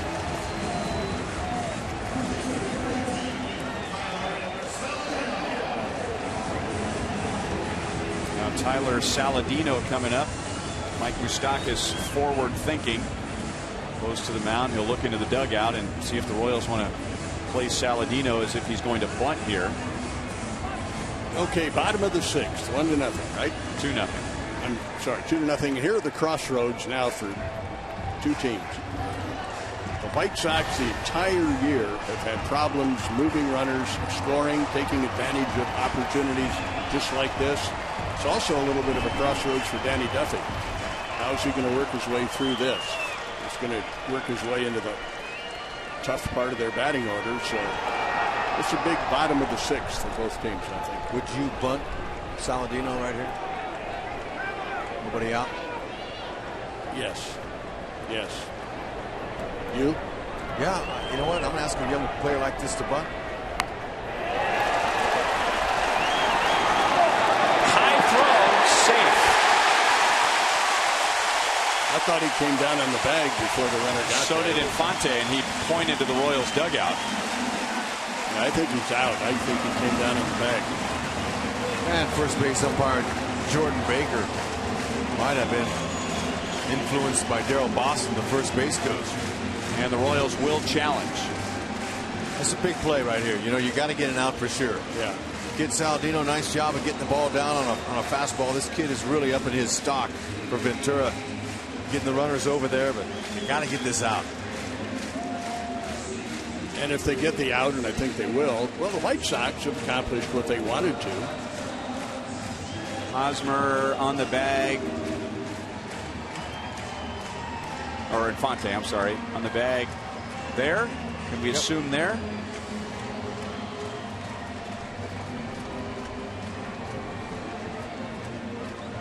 Oh boy! By the way, nice play. Oh, snow Infante. Oh, boy, that's close. That is really close. Infante has about 10% of the baseball in the webbing of his glove too. Yeah, and you have to have extremely soft hands and a great feel for the very tip of your glove to be able to come down after the He's catch out there and hold on to that ball. That's the best angle right there. Right contact there. Yeah, I say there. Yep, he's out. Yeah, you got it right. All right, there's the out Duffy needed. No, good call by Bill Duplessis. So runners at second and third with one out, and so the base is loaded and nobody out. Well, the call is overturned. Now Dave Island's going to go out and have a chat with Duffy before he pitches to Jose Abreu. Wouldn't you know, the meat of the order is here. Abreu, Cabrera, Garcia. Big time in the game for Duffy. I think Dave Island's probably telling him, hey, look, don't do anything different. Just throw strikes, keep the ball down. Let him hit it at somebody. If we got to give him a run, we will, but we'll take the out. And these two guys have been together since rookie ball. They've been working together since they were 18 years old. So there's quite a relationship there. A long conversation, and Andy Fletcher, the home plate umpire, had to go out and break it up.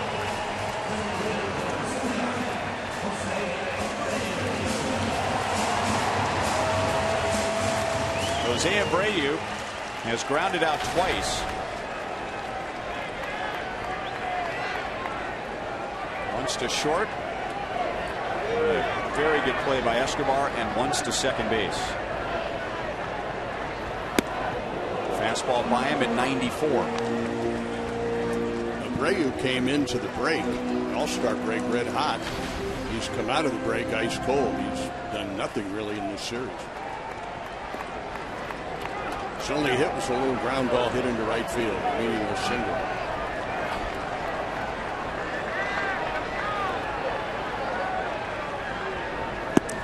And I found out earlier today, talking to Robin Ventura, that Abreu's been going through some discomfort right below the index finger in his palm of his top hand. And he said he's not able to drop the head of that bat and turn it and pull for home runs. That's why we've been seeing him try to serve some balls out to the opposite field. So that top hand, even though the bottom hand might be a little more important, that top hand still, you got to have it to turn on that ball.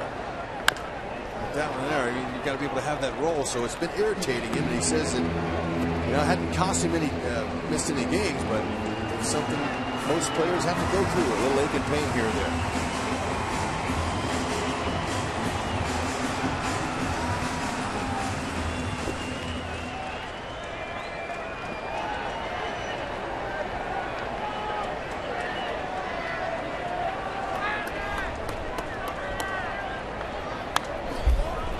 where Salvador Perez wanted it, up and away. And maybe out of the strike zone.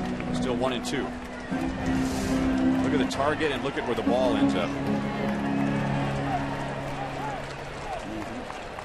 Right on it. Here's where I just mentioned it a minute ago. This is where the White Sox have really struggled all year. Just a routine ground ball to short of second. Royals are conceding a run, and the Royals' lead is cut in half. Duffy wants at least a decent swing, but not a great swing. Pop up, strike out, be perfect. And they're going to talk it over again.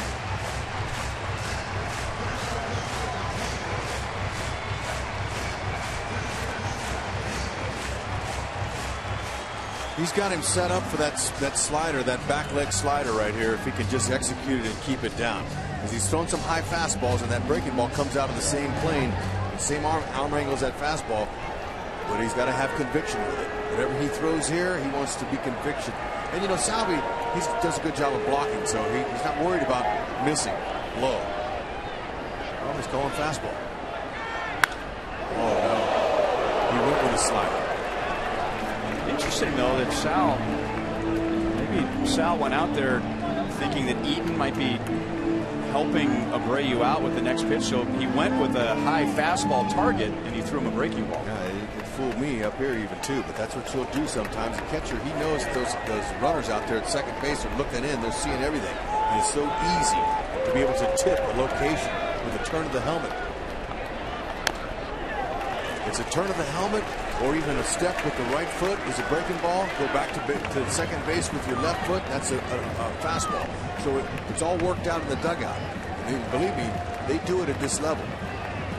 Wouldn't you rather have a tip-off on location rather than what pitch is coming? Yes, and that's even easier. Yeah. You just look the other way if it's going to be if they're setting up away. And Eaton, he's moving his head back and forth, so that's got Salvi thinking. So if you know location, a lot of times you can figure out what pitch they're going to throw there. And you look in that area as a hitter. Well, there's a lot of thinking going on right here. The Royals, and you set it up, Danny, the Royals and Danny Duffy, Salvador Perez, they know this is a big batter here, and there's a lot of stepping off, a lot of thinking, a lot of conversations. And another foul ball. Like a straight changeup there. Well out of it. You got to be careful whenever you have a hitter. It's seeing this many pitches, fouling balls off. He's in swing mode, and he becomes more dangerous. We saw Moustakas do it off of Samardzija, 12 pitch and hit a homer. So be careful. Salvi pointing to his head. Keep it down. Fastball struck him out. So for a while there, it looked like he was using the fastball to set up the breaking ball, and then all the breaking balls set up the fastball. And when you have that kind of fuzz on your fastball, you can get that by a guy like that. Excellent spot. And they really worked through that, Salvi and Duffy. A couple of meetings with one hitter, you could tell it was a big part of the game. And it's not over yet. Melky's been hot today with a couple of hits from the right side. Duffy, since coming back from the disabled list, has been outstanding, pitching with runners in scoring position. White Sox 0 for 5 today, and since Duffy has come back from the DL, opponents are 1 for 21 with runners in scoring position. 78 pitches now for Duffy, but this has been a high stress inning. 1-1 to Melky Cabrera.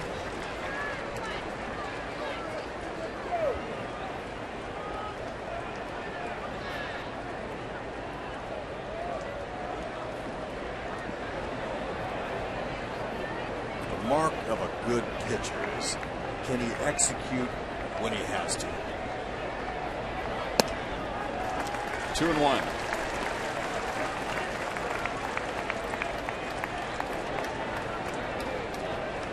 So far we're seeing it.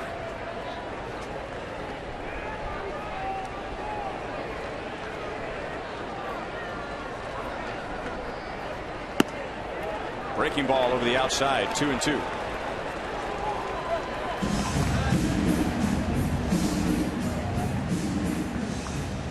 Backdoor breaker worked. Cabrera thought it was off. Ooh. Out of Sal's glove, and they have got home plate umpire Andy Fletcher very close to an inning-ending foul tip.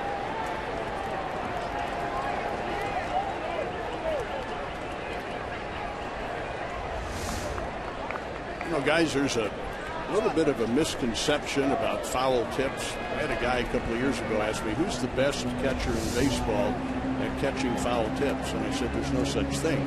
Nobody's good at catching foul tips. You can't be that good. The foul tip either goes into the glove and sticks or it doesn't. There's no such thing as a good foul tip catcher. And by the way, a foul tip's in play. So you can steal a base when a batter hits a foul tip. But there's no skill involved in a foul tip going into your glove. Who taught me that? Tim McCarver.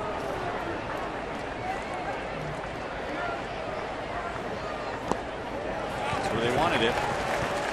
3 balls, 2 strikes. I guess, and I agree, Denny, there's no skill involved. You can't practice it, but it would help if you have a catcher with soft hands, right? Oh, sure. So it's not going to hit a cinder block. It goes into some nice soft hands, no question, allowing the that glove to collapse around the ball. You bet.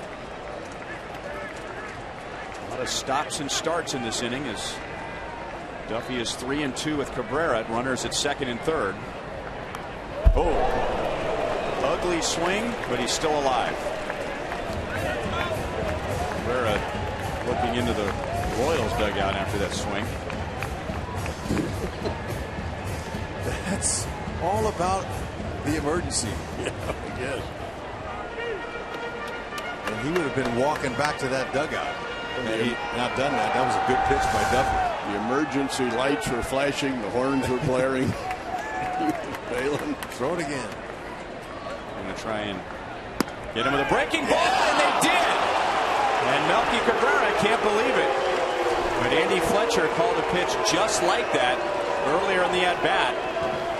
And Danny Duffy, with runners at second and third and 1 out, gets back-to-back strikeouts. Today, USAA honors all of our service members at home and abroad.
Because of anything that happened, but because he took that foul ball off of his hand, he's getting treatment right now. So we can show you Panera around the league. Baltimore leading Detroit. Cleveland won better than Cincinnati right now in the Battle of Ohio. Pittsburgh 1-0 up on Milwaukee. Pirates come to Kauffman Stadium tomorrow. Minnesota and Oakland later this afternoon. Our Mazda game break takes us to Detroit, where Justin Verlander just has not been the same guy. Tattered and battered, as Hunt might say. This from Jonathan Shoup. 3 2/3, 8 hits, 7 runs, as he now has an ERA of 6.62 on the year. Unbelievable. I said Shoup scope. You guys get the point. Justin Verlander having some rough numbers. Andy Fletcher is back in the game here. Yeah, a little delay. He'd been hit by a foul tip, so the White Sox bandaged up his right hand. I don't think the Justin Verlander will ever be the Justin Verlander of old. I think all you need to say about him right now is he's hittable. And both he and the Tigers say he's not injured. Now, he did start this season on the disabled list with a strained triceps, but maybe just wear and tear. Maybe there's something in there that's bothering him. But boy, he's in the beginning of a very expensive 5-year contract, which starts this year. I'm going to blame it on the mileage he's already got on him. All those hard extra innings, you know, the long innings he's put in, stressful. And I'll tell you what's interesting regarding Verlander. Look at what Verlander accomplished before the All-Star game in Cincinnati, which he started. He was the starting pitcher and got roughed up in KC in the All-Star game. And then look at the numbers since. It's like 2 different guys. 6 strikeouts for Chris Sale. He gets Infante, who's had really good swings against Sale today.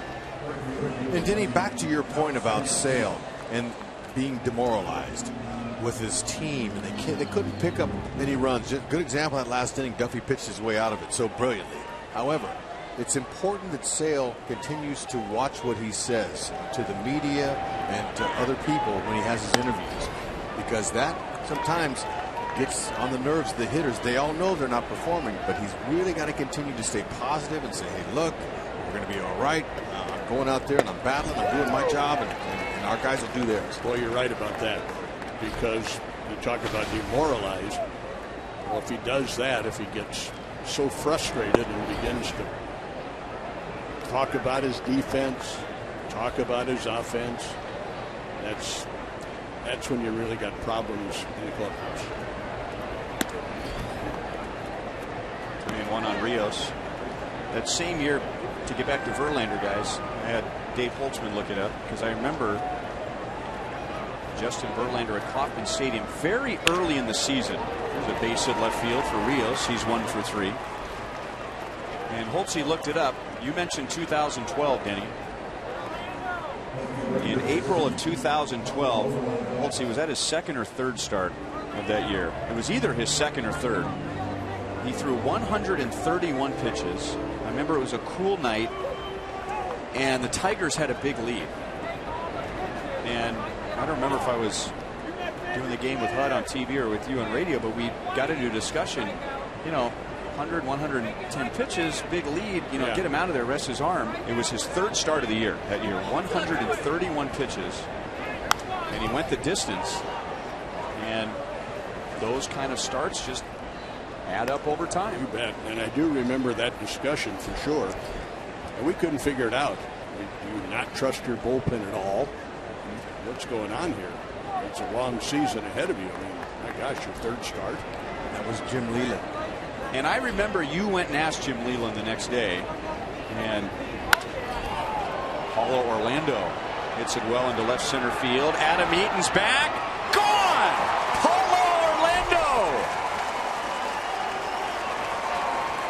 Paulo, 2-run homero. There we go. And the Royals lead 4-0 in the 7th inning. Now, it sounded extremely loud, but I wasn't sure if it was going to have a chance to leave the yard here at U.S. Cellular. But Paulo had a nice little flip, and most of the time, and I'll tell you all the time, hitters know before anybody that they got it. 3rd career homer and 2nd of the day by a right-handed batter off a Sale. And they've always said that the ball carries in this ballpark to dead center better than any other quadrant of the ballpark. And I've seen that a lot of times, and so he had that in a great spot. That is 20 career hits for Alcides Escobar against Chris Sale. That's the most for any hitter against Sale. Paulo Orlando, and all very meaningful home runs. I don't remember the significance of the one in New York other than it was his first major league home run, but a walk-off grand slam, a go-ahead home run late in the game right before the All-Star break, and now in the 7th inning today turning a 2-0 lead into a 4-0 lead.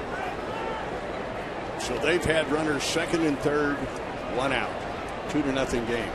They failed to score, and now 4-0 just that quickly. What was that word you used, Hud? Demoralized? That's right. Is that the word? Believe it. Matt Albers is warming up, and while he does so, we promised you earlier today that we will select the Data Strong fan photo. Too much Chicago pizza. Katie sends in her picture today. Thank you for that, Katie. Don't forget to send in yours at hashtag KC Data Strong Fan for a chance to have your picture featured in an upcoming broadcast brought to you by T-Mobile. That's what a deep dish pizza will do to you, won't it? Yeah. Well,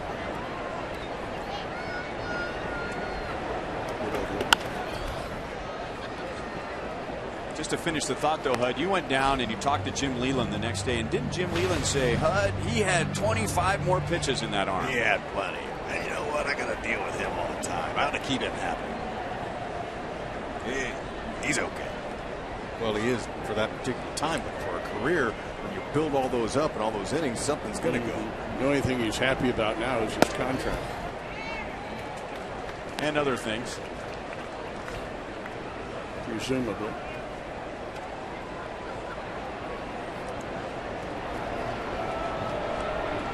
Chris Sale giving up 10 hits. And now Mike Moustakas makes it 11 hits, and that ties his career high. The Royals have faced Chris Sale twice this year, and they have 17 hits against him. I was trying to get into Chris Sale's mind coming to the ballpark today, and he was coming in going, oh no, it's not the Royals. This team is very pesky. They give me a hard time. And I haven't pitched in 7 days. I didn't pitch in the All-Star game. What am I going to have today? Am I going to have my command? Am I going to have my good stuff? I'm not on regular 5-man rotation like I have been all year. So does that have something to do with it? Who knows? Sale, you got to go. Matt Albers is a Chevy call to the bullpen.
Out.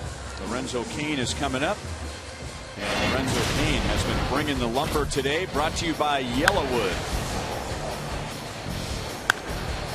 Right around the knees, wasn't it? Better believe it. He knows what to do with cheese at the knees and also floating, hanging, breaking balls. He's been putting on a clinic of how to hunt your pitch and not miss it. Get a little back underside and you get to touch them all.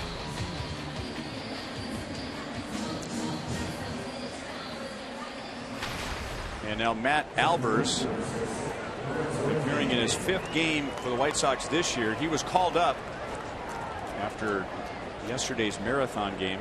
Connor Gillespie, who is from Omaha and went to Wichita State, was designated for assignment. The Royals made a move as well. They called up Johan Pino from AAA and optioned out Brandon Finnegan, who pitched really well yesterday. Albers, guys, presents a little different physical profile from Sale. Little different. Off of Albers' glove. Wow. And now Escobar's caught off a third, but he'll get back in time. Pretty cute. That was pretty flashy. Yeah, I mean, I thought the play was the first base there, but with a little behind the back. Ramirez to Sanchez. They get the force at second base. Yeah, the old 1-6-4. Sanchez, you got to give him credit for staying focused. Looked really smooth, but they just couldn't get Lorenzo Kane, who was just in second gear.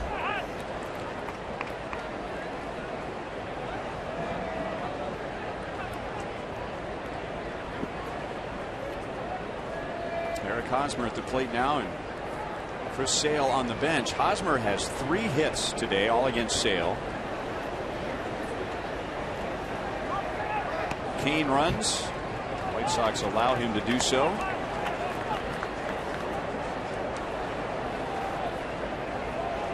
You know, that play at second base brought to mind one name for me: Ozzie Smith. See Ozzie do that once in a while? I did. Max Hudd might have been the guy standing at second base. I didn't get to turn one like that, but I'll never forget the first double play I turned with Ozzie. I called home right as soon as the game was over. Called my mother. Mom, guess what? And it's turn 2 with the greatest shortstop of all time. I was so excited. Well, he practiced that. I saw him in spring training one year. He practiced that behind the back deal. When he was charging for a ground ball, he'd come in and flip it behind his back 10, 20 yards from second base. He'd get a bat boy to stand at second base. He'd have one of the coaches hit fungos to him, and he'd charge, slow hit ground ball coming toward the mound. He'd field it all in one motion, flip it behind his back, and get a lot on it. He was the greatest. One of the greatest, arguably, in our era for sure. But you know, another thing, being an extra player, I don't know if that's going to stay in. Oh, good try by Saladino.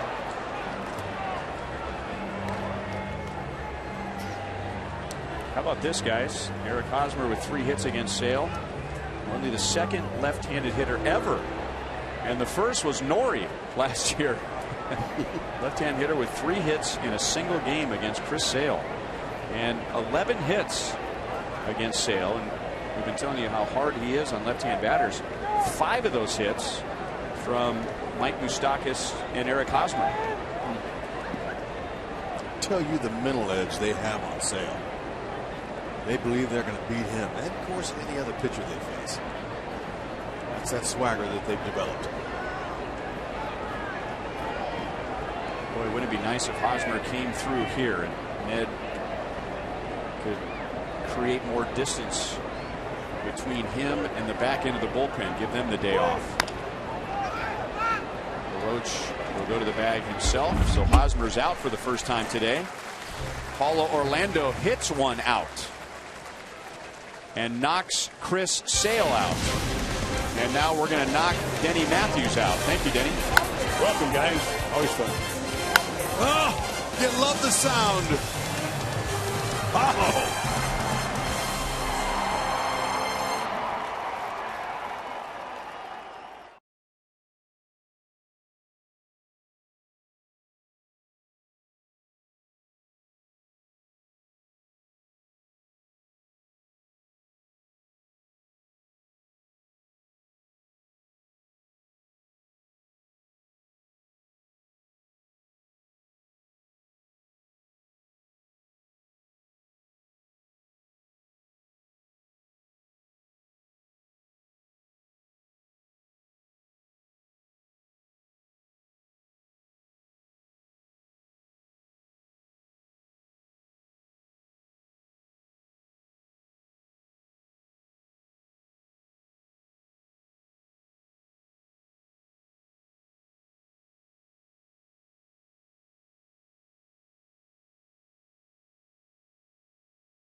not be reproduced or retransmitted in any form, and the accounts and descriptions of this game may not be disseminated without the express written consent of the Kansas City Royals Baseball Corporation.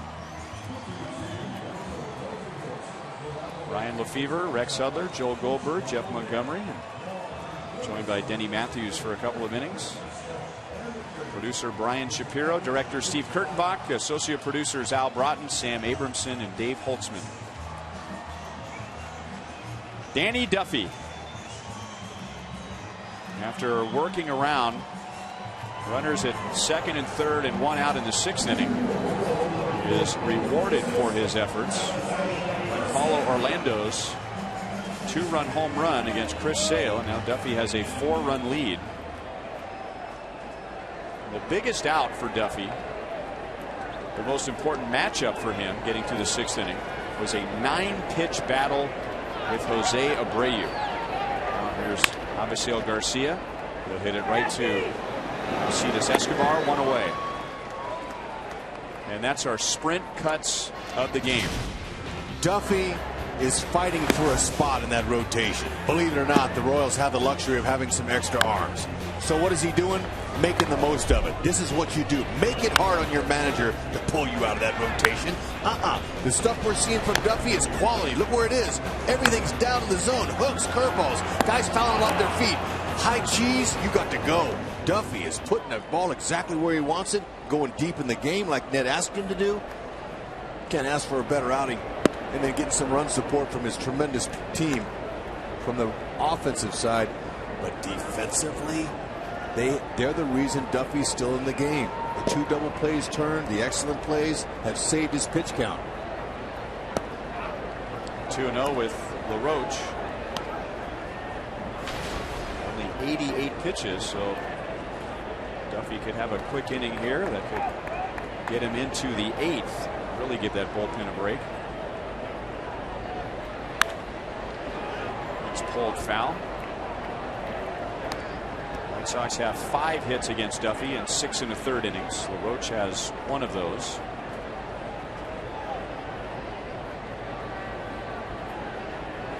This will be pitch number 90.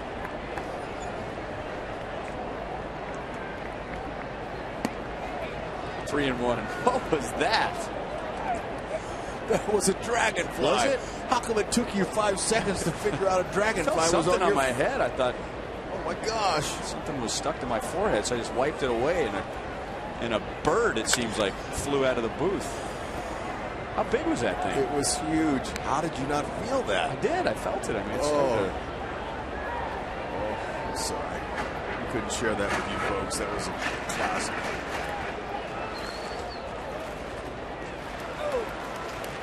Good luck or bad luck when a dragonfly lands on your forehead? That's good luck. That means Duffy's going to go CG shutout. I present a rather large landing area in that department. Okay, the Royals have not had a complete game by one of their starters all season. That's a good sign. The dragonfly landing right on your forehead. Uh-oh, Salvi took one there.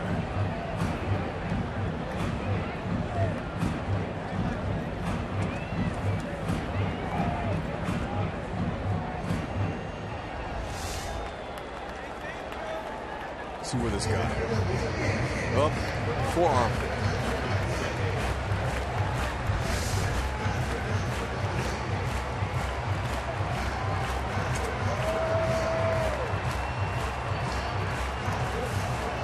Okay, is that what was on my head? That's a mini helicopter that landed on your forehead and you couldn't hear it or feel it. I worry about you. That thing. Well, if I'd have known it was that, maybe I would have let it sit there for a while. We got a picture of it, but I just felt something on my head. I'm just wiping it away. You know, but I saw you when you grabbed that dragonfly. You didn't know what it was. You jumped out of your seat. That was beautiful. Anyway, can't beat fun at the old ballpark.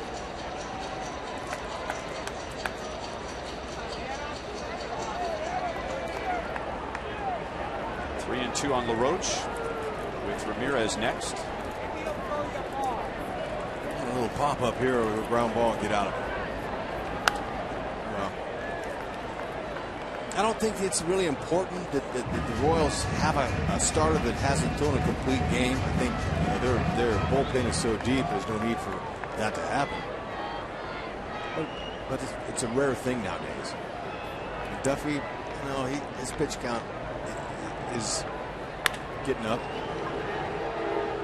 Monte's got to hurry. Long throw. Hosmer makes it look easy.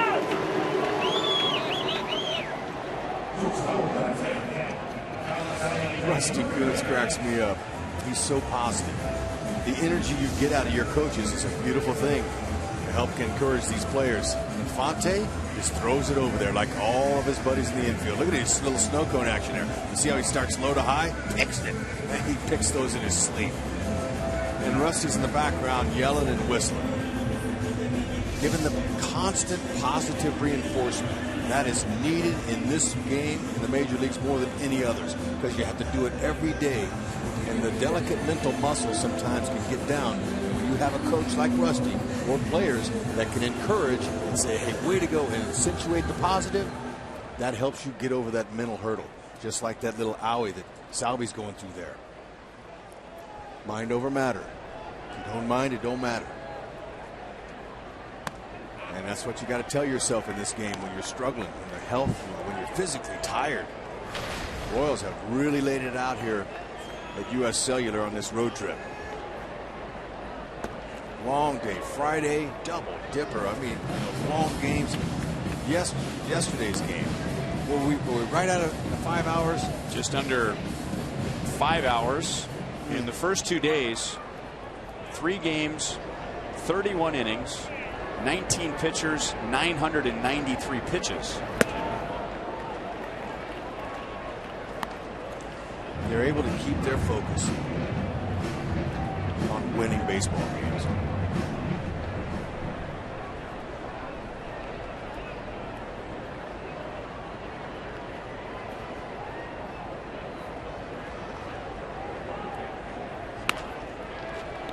Tough Moustakas handles, throws him out. 7 scoreless innings for Danny Duffy with fewer than 100 pitches.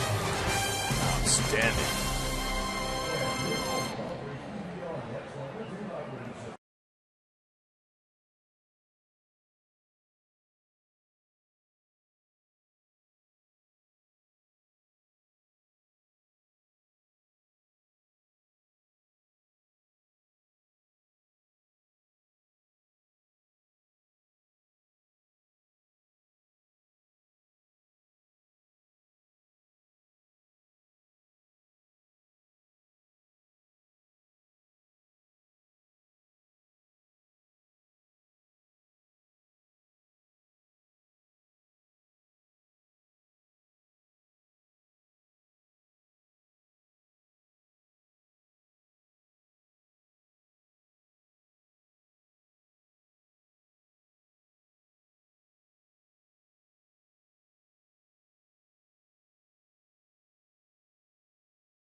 Things that those trainers do, that training staff, to keep these guys in the field is amazing.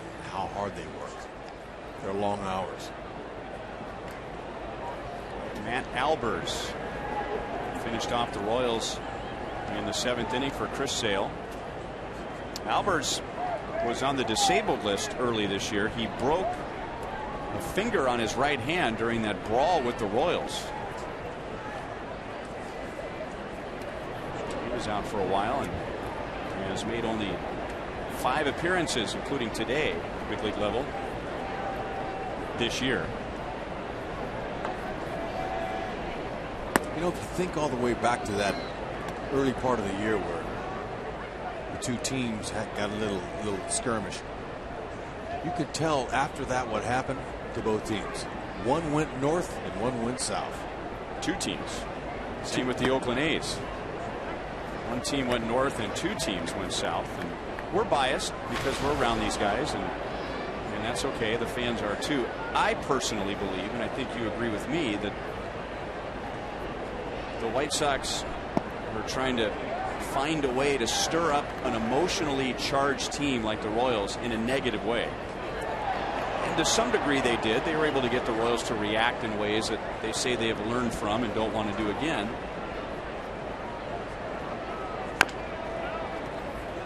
Past Albers. Almost got it.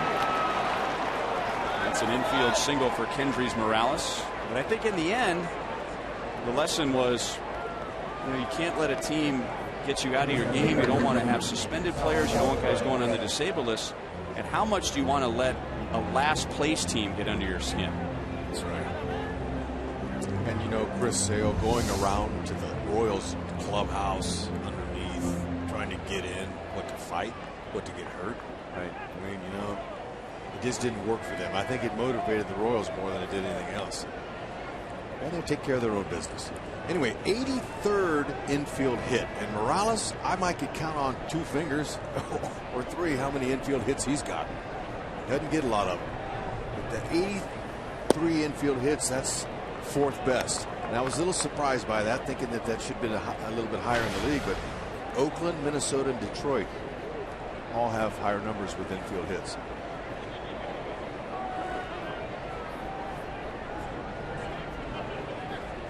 It's tough when you're a guy like Morales that can't rely on infield hits. Doesn't help your average any. So every bit of your average you hit when you're Morales. Salvi as well. Guys that aren't blessed with speed can't get those infield knocks.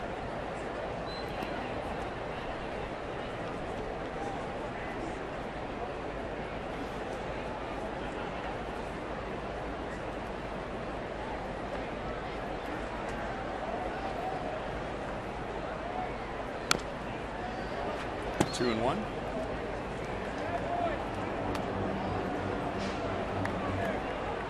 Sal is the last Royals starter to get a base hit. Escobar has 2. Moustakas has 2. Kane 1. Hosmer 3. Morales just picked up his first hit. Infante a hit. Rios a hit. Orlando a hit. 3 balls and 1 strike.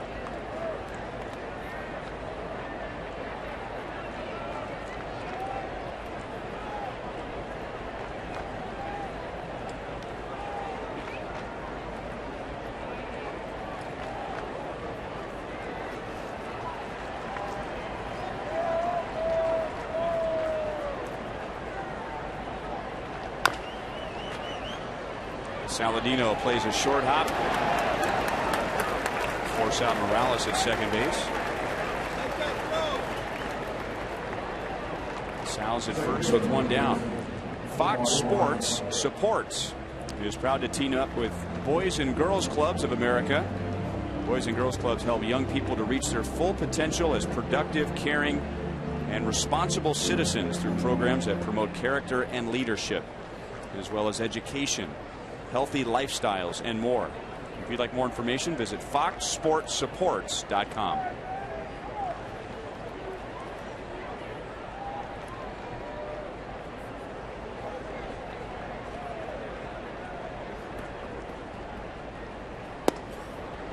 Over the outside, a strike from Albers to Omar Infante, who is 1 for 3 with a second inning double. He's also lined to center in one of his at-bats.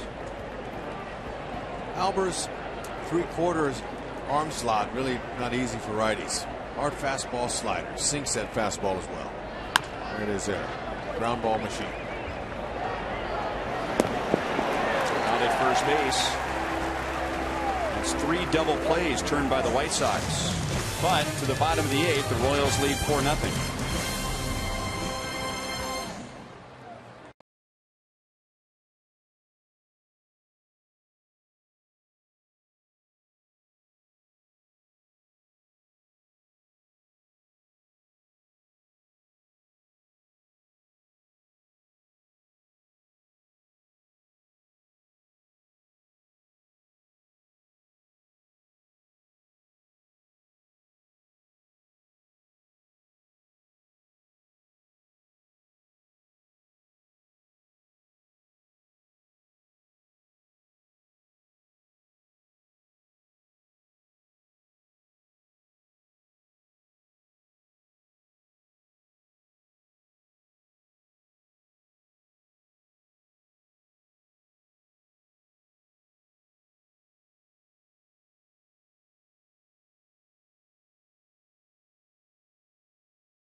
depleted bullpen, guys like Ryan Madson, you have to find a way. That's what he told us on the pregame.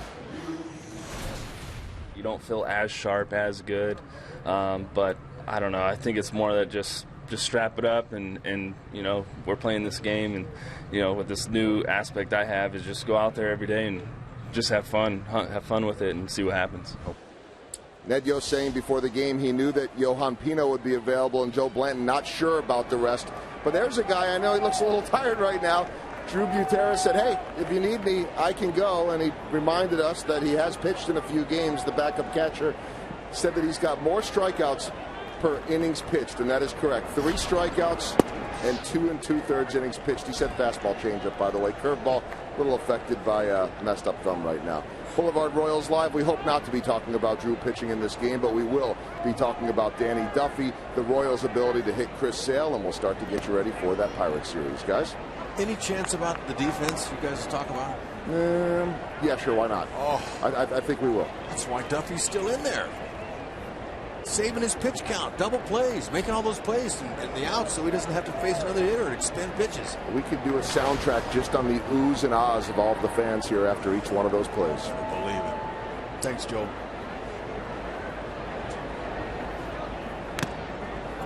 One and two on Tyler Flowers.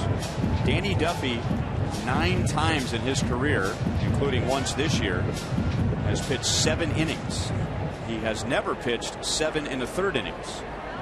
So 1 out in this inning. He'll have a new career high for innings pitched. This is pitch number 102. His season high for pitches this year, by the way, is 113. Well, you know, he convinced Ned Yost that he was ready to continue and doing exactly like Ned needed his starter to do today. Danny Duffy eat up the innings, but I'm telling you, it's the defense that's really helped him. He's got to go. Flowers. Yeah, you're out. Hey, somebody better get his attention. Yeah, you got to go. And I don't think he was arguing. I think he lost track of the count. Well, I told you that the White Sox are mesmerized, or not demoralized is the better word. That's a beautiful breaking ball for strike 3. Flowers never even moved. He stood there for another 20 seconds. So there you go. Career high 7 1/3 innings for Danny Duffy.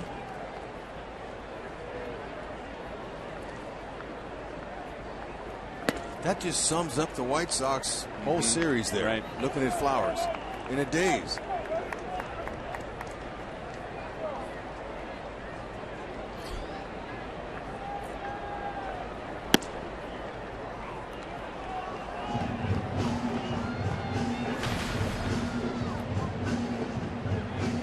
Sanchez 1 for 2 with an infield single.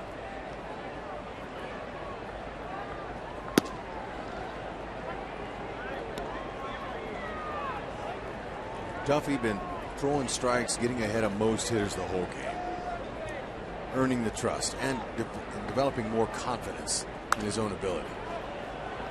This is his 8th inning, and in only 2 of the 8 innings, the White Sox have more than 1 runner. He had that high stress inning in the 6th inning. Well, the White Sox had runners at 2nd and 3rd and 1 out, and he got out of that with a couple of strikeouts. But most of the game, it's just been a nice, easy day for Duffy, and he's had defense all day. And you can just throw that one on the pile. You better, and I'll tell you what, that right there, we know he's got a magical backhand. But Duffy, he's laughing, he can't help it. It's becoming comical. As Alex Rodriguez of the Yankees said when we were there in a complimentary fashion, the Royals defense is like the Harlem Globetrotters of baseball. They invent plays. Danny Duffy with a career high 8 innings, 8 scoreless innings.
And when he passed Ned Yost and Dave Island, they asked him how he was doing, and he just kept on walking to the clubhouse. And I think that's a sign that Duffy's going to come back out for the 9th inning. And if he could do that, it has so much meaning. Now, Dave Island did go to the phone. This is not live. This is right after Duffy came off the mound. He went to the phone, but nobody's warming up at the moment. So it could be a great personal achievement for Duffy if he pitches the 9th inning. And what a great team achievement if after 3 games in 2 days and 31 innings of baseball that the Royals would only need 1 pitcher today. Rios has his 2nd hit. Royals have had the leadoff man on in 1, 2, 3, 4, 5, 6 of 9 innings. Go ahead, Rios. Another multi-hit game for him. Ryan, back to your point. Ned Yost woke up this morning like a lot of managers after his teams drug through the first few games, saying, man, I sure hope I can get some length out of my starter today. I'm counting on Duffy to help me out. And when you make your manager happy, that makes everyone happy.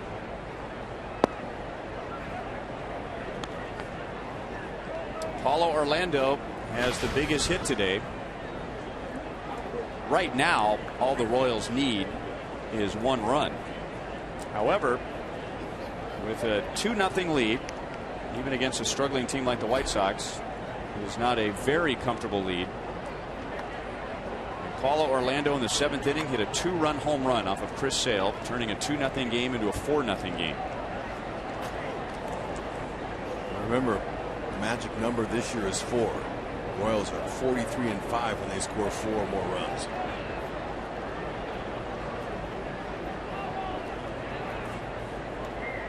Rios looks like he wants to run. He is not going as Orlando pounds it foul.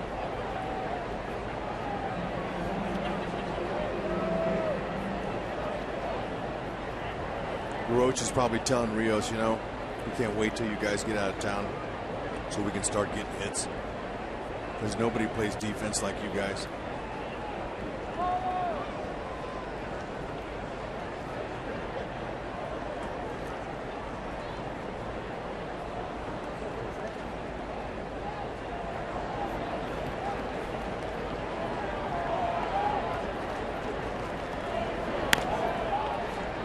That is grounded foul, 1-2. Matt Albers is beginning his 2nd full inning. He got the last 2 outs of the 7th, and he was called up before the game today for this very reason. Another arm to rest the White Sox bullpen. Chris Sale went 6 1/3. So Robin Ventura has the opportunity to get through today, win or lose, with possibly just 2 pitchers.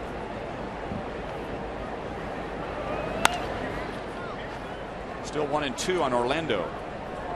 Albers pounding that bowling ball type sinker he's got. Heavy. Guys are fouling off their foot.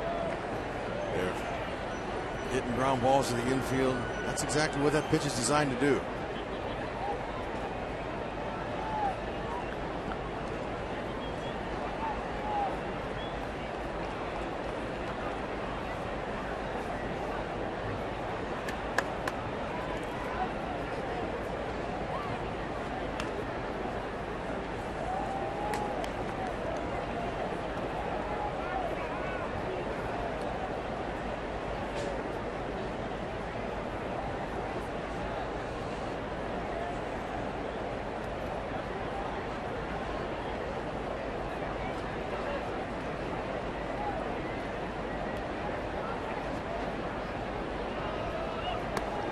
Albers almost took too much time, so Orlando steps out of the box after about 5 seconds. That's all you can contain your focus.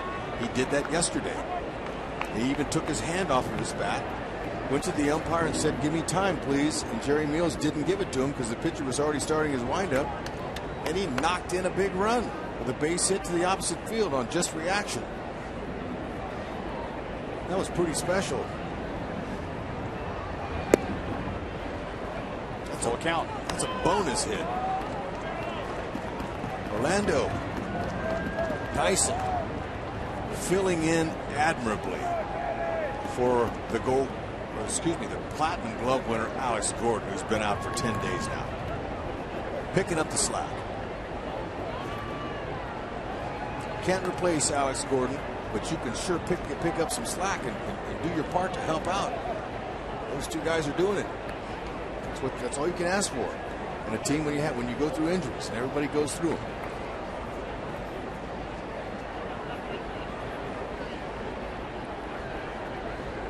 There goes Rios. Back to Albers. Double play. That's 4 double plays for the White Sox.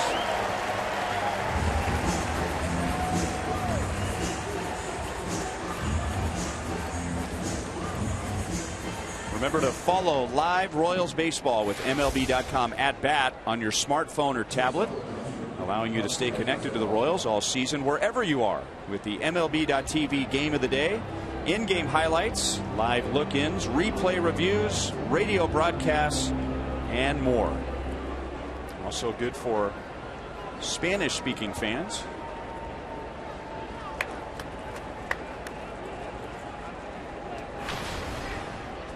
Alcides Escobar, 2 for 4. Both hits off of Chris Sale. That gets him up to 295 on the year.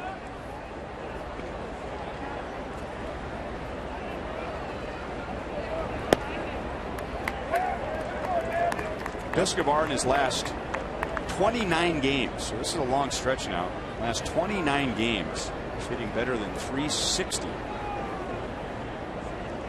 Been extremely aggressive. But he's also at the same time mixed in a few walks that we've been a little bit shocked about. He's being a little bit more selective. He's patient, but that's a fine line between that aggression and being patient. He's using the whole field. He's not your prototypical type leadoff hitter because he's not selective and didn't get on with walks, but man, he's been doing a heck of a job. Here comes Danny Duffy, going for his first major league shutout.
Greg Holland in the background warming up.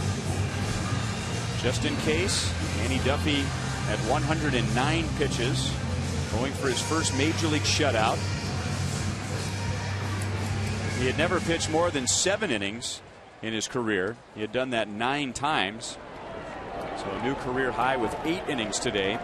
And he has to get through the 2, 3, and 4 hitters. Tyler Saladino, Jose Abreu, and Melky Cabrera. Well, this, in my opinion, is a definite wow game. From the first inning on, we've seen great defense. Duffy challenging hitters, keeping the ball down. doing something against one of the best left-handers in baseball that no one's ever done, get over 11 hits off of him. It's been impressive. Stay down in that zone and use your defense here and get through it. Duffy's season high for pitches is 113, so he'll tie that right here.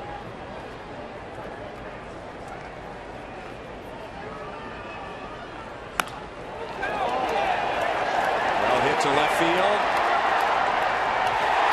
And just over the wall for a home run. The first major league home run for Tyler Saladino. And the White Sox are on the board for the first time.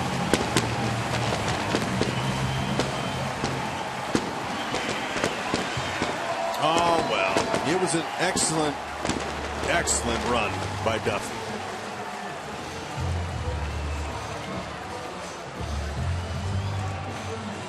Danny Duffy stepping up for his manager, refusing to leave that rotation with his, based on his performance, guaranteed another start.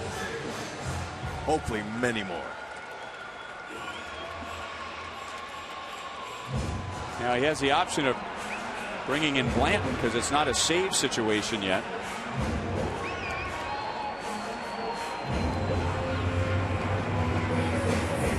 Danny had gone 8 scoreless innings today, and if you go back to before the All-Star break, he had pitched 17 1/3 consecutive scoreless innings. And Ned will go with Blanton in a 3-run game. Chevy call to the bullpen, nobody out, 9th inning. Excellent start for Danny Duffy. Mike Sweeney in the house.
All around in the Royals dugout, 8 scoreless innings, and then allowed the home run to Saladino.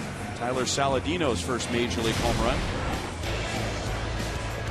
Duffy taking that slap, saying, you know what, I can do it with my defense. Escobar with a El Mago type play. And again, he says, you know, I'm going to just get out of the way of it. Our guys are always in the right place at the right time, using the defense and relying on the stuff. So he got a couple of fastballs by some guys, but there it again. El Mago, the magician, the magic man, coming through. High fastballs, no problem. Stuff, not an issue. Nice breaker. Oh. And now we got a chance for Blanton right here now to come in and finish it off. Sure that Ned Yost would not mind leaving Holland in the bullpen. Blanton, he knows this could be an opportunity for him to at least look good here. One base runner, and that puts the potential tying run on deck and creates a save situation for Holland.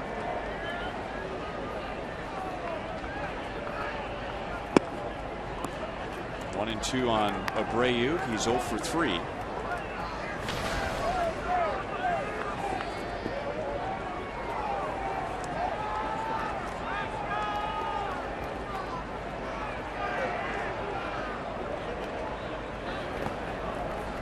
Two and two.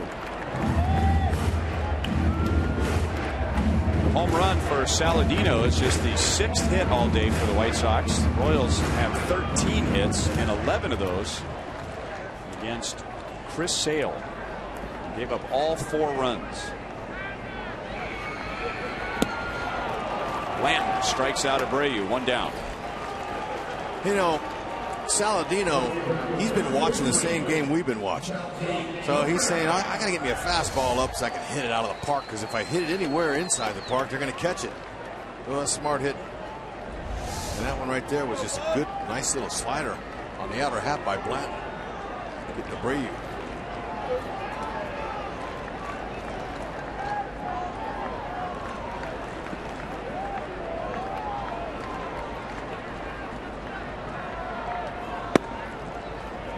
To Melky Cabrera, who has a 2-hit game, and gave the Royals a big out back in the second when he tried to go second to third on a ground ball to short. And now Bland's ahead again. No balls, 2 strikes.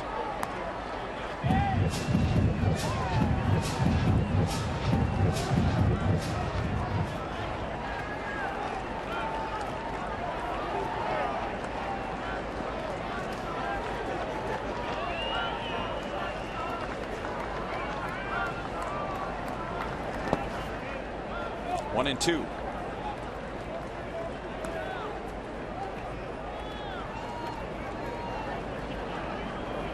Blanton doing all he can. Getting ahead of hitters now. Just trying to find the right location.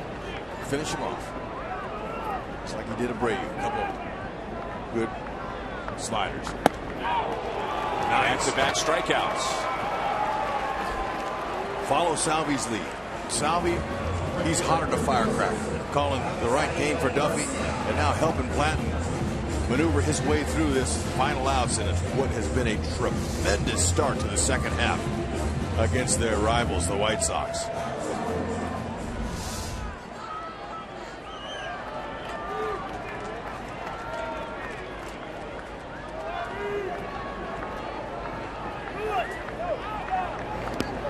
Ball one to Avisail Garcia.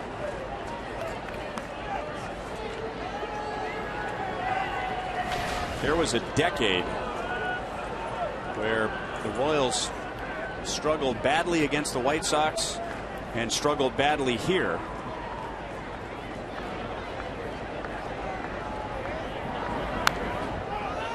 One ball, 1 strike.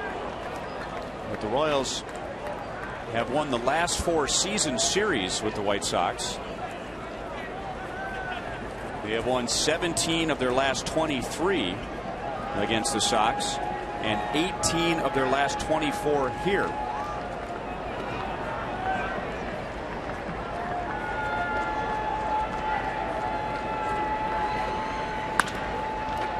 Escobar. Why not? Why not? The game started with an excellent defensive play and ends with an excellent defensive play. And the Royals take 3 out of 4 from the Chicago White Sox. Wow, is exactly right. We saw 5 highlight reel type plays in one game, and Escobar, he made 3 of them. Look at that tremendous ability. One hops it, got him by a full step, the fast runner. It is a wow game and a wow series. Danny Duffy, congratulations for going deep into the game. Doing what your boss asked you to do. Eat up some innings.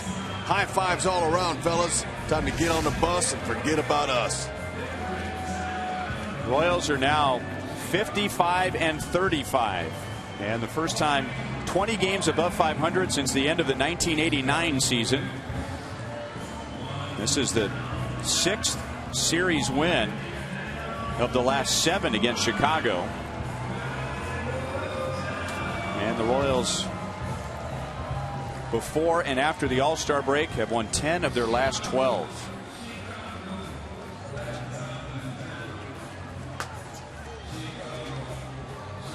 Two hours, 45 minutes. That's a relief for both teams.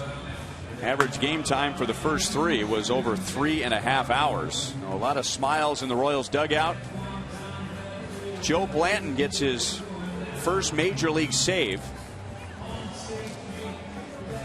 And Danny Duffy, who gave up just 1 run in 8 innings, improves to 4-4 on the year and has been at his best this year since coming back from the disabled list. And he is standing by down on the field with Joel. All right, he's going to get a few pats on the back from the rest of the bullpen, the guys that got a chance to rest today because of Danny Duffy. Best start of his career. Unbelievable out there today. First off, just tell us what went so well for you and how good this feels. Oh, man, it feels great. My team really, they're just amazing, man. Some of those plays behind there.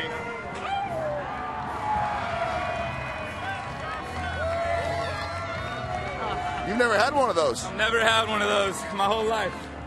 Oh, I love it. You know, I thank God for putting me in this place, giving me the opportunity to go out there and play this game. And, you know, about my team, they just came with it today, man. That was a complete team win. I have to ask you about the defense. How appropriate that the final play of the game by Alcides Escobar ends it, and we saw about 10 of them here today. He's the best shortstop in the league, in my opinion. You know, I don't think too many people could argue that. But, you know, our entire team made plays behind us. And, you know, Haas was digging them out over there. Omar was amazing. The whole squad just came through. Just a really fun day. It's a fun way to be able to go out there and pitch. Just let them hit it and, you know, see what happens. Because our defense is really, really good. So you did that. You put the ball in play. But there were a couple big key strikeouts back-to-back, Abreu and Melky. I want to ask you about a 9-pitch at-bat. You've been so efficient. Take us through that at bat against Jose Abreu. 2 runners on, one of the better hitters in the game. What are you trying to do, and how do you grind through that? Well, you know, he is one of the best hitters in the game, and well, you want to not give him a chance to, you know, beat us. But he definitely is one of those best hitters in the game. So I just tried to do my best to get as, you know, nasty as I can and execute, and that's what we did. Looked like you were going early with the fastballs, then start mixing in that breaking ball. Yeah, he was staying on it pretty good until the end, and I think we got it sped up to the point that we could just kind of get him on a fastball elevated. So it was good. Salvi had, you know, he put down great signs today, and we had a great time. Last thing, I know you want to go out there, you want to battle, compete, and win every single time. But to be able to do this on this day, where so few guys were available in the bullpen, they needed 6 or 7, and you gave them 8. How much does that mean to you? It means everything. I mean, those guys have picked me up for my entire career. It's about time that I finally, you know, return the favor. So, you know, it was nice. It was very gratifying. Go tip your cap to all these Royals fans that are here. Enjoy the flight back. Thanks, man. Hi, Mom. There you go, and a shout-out to Mom back in California, and a huge ovation from the Royals fans. What a day, guys, for Danny Duffy. Boy, you're right, Joel. And good point at the end there. I mean, Danny Duffy, he'd like to do that every single time he takes the mound, but so important today after 3 long games in the first 2 days here. Ned Yost needed a long outing, and he got it. We'll be right back.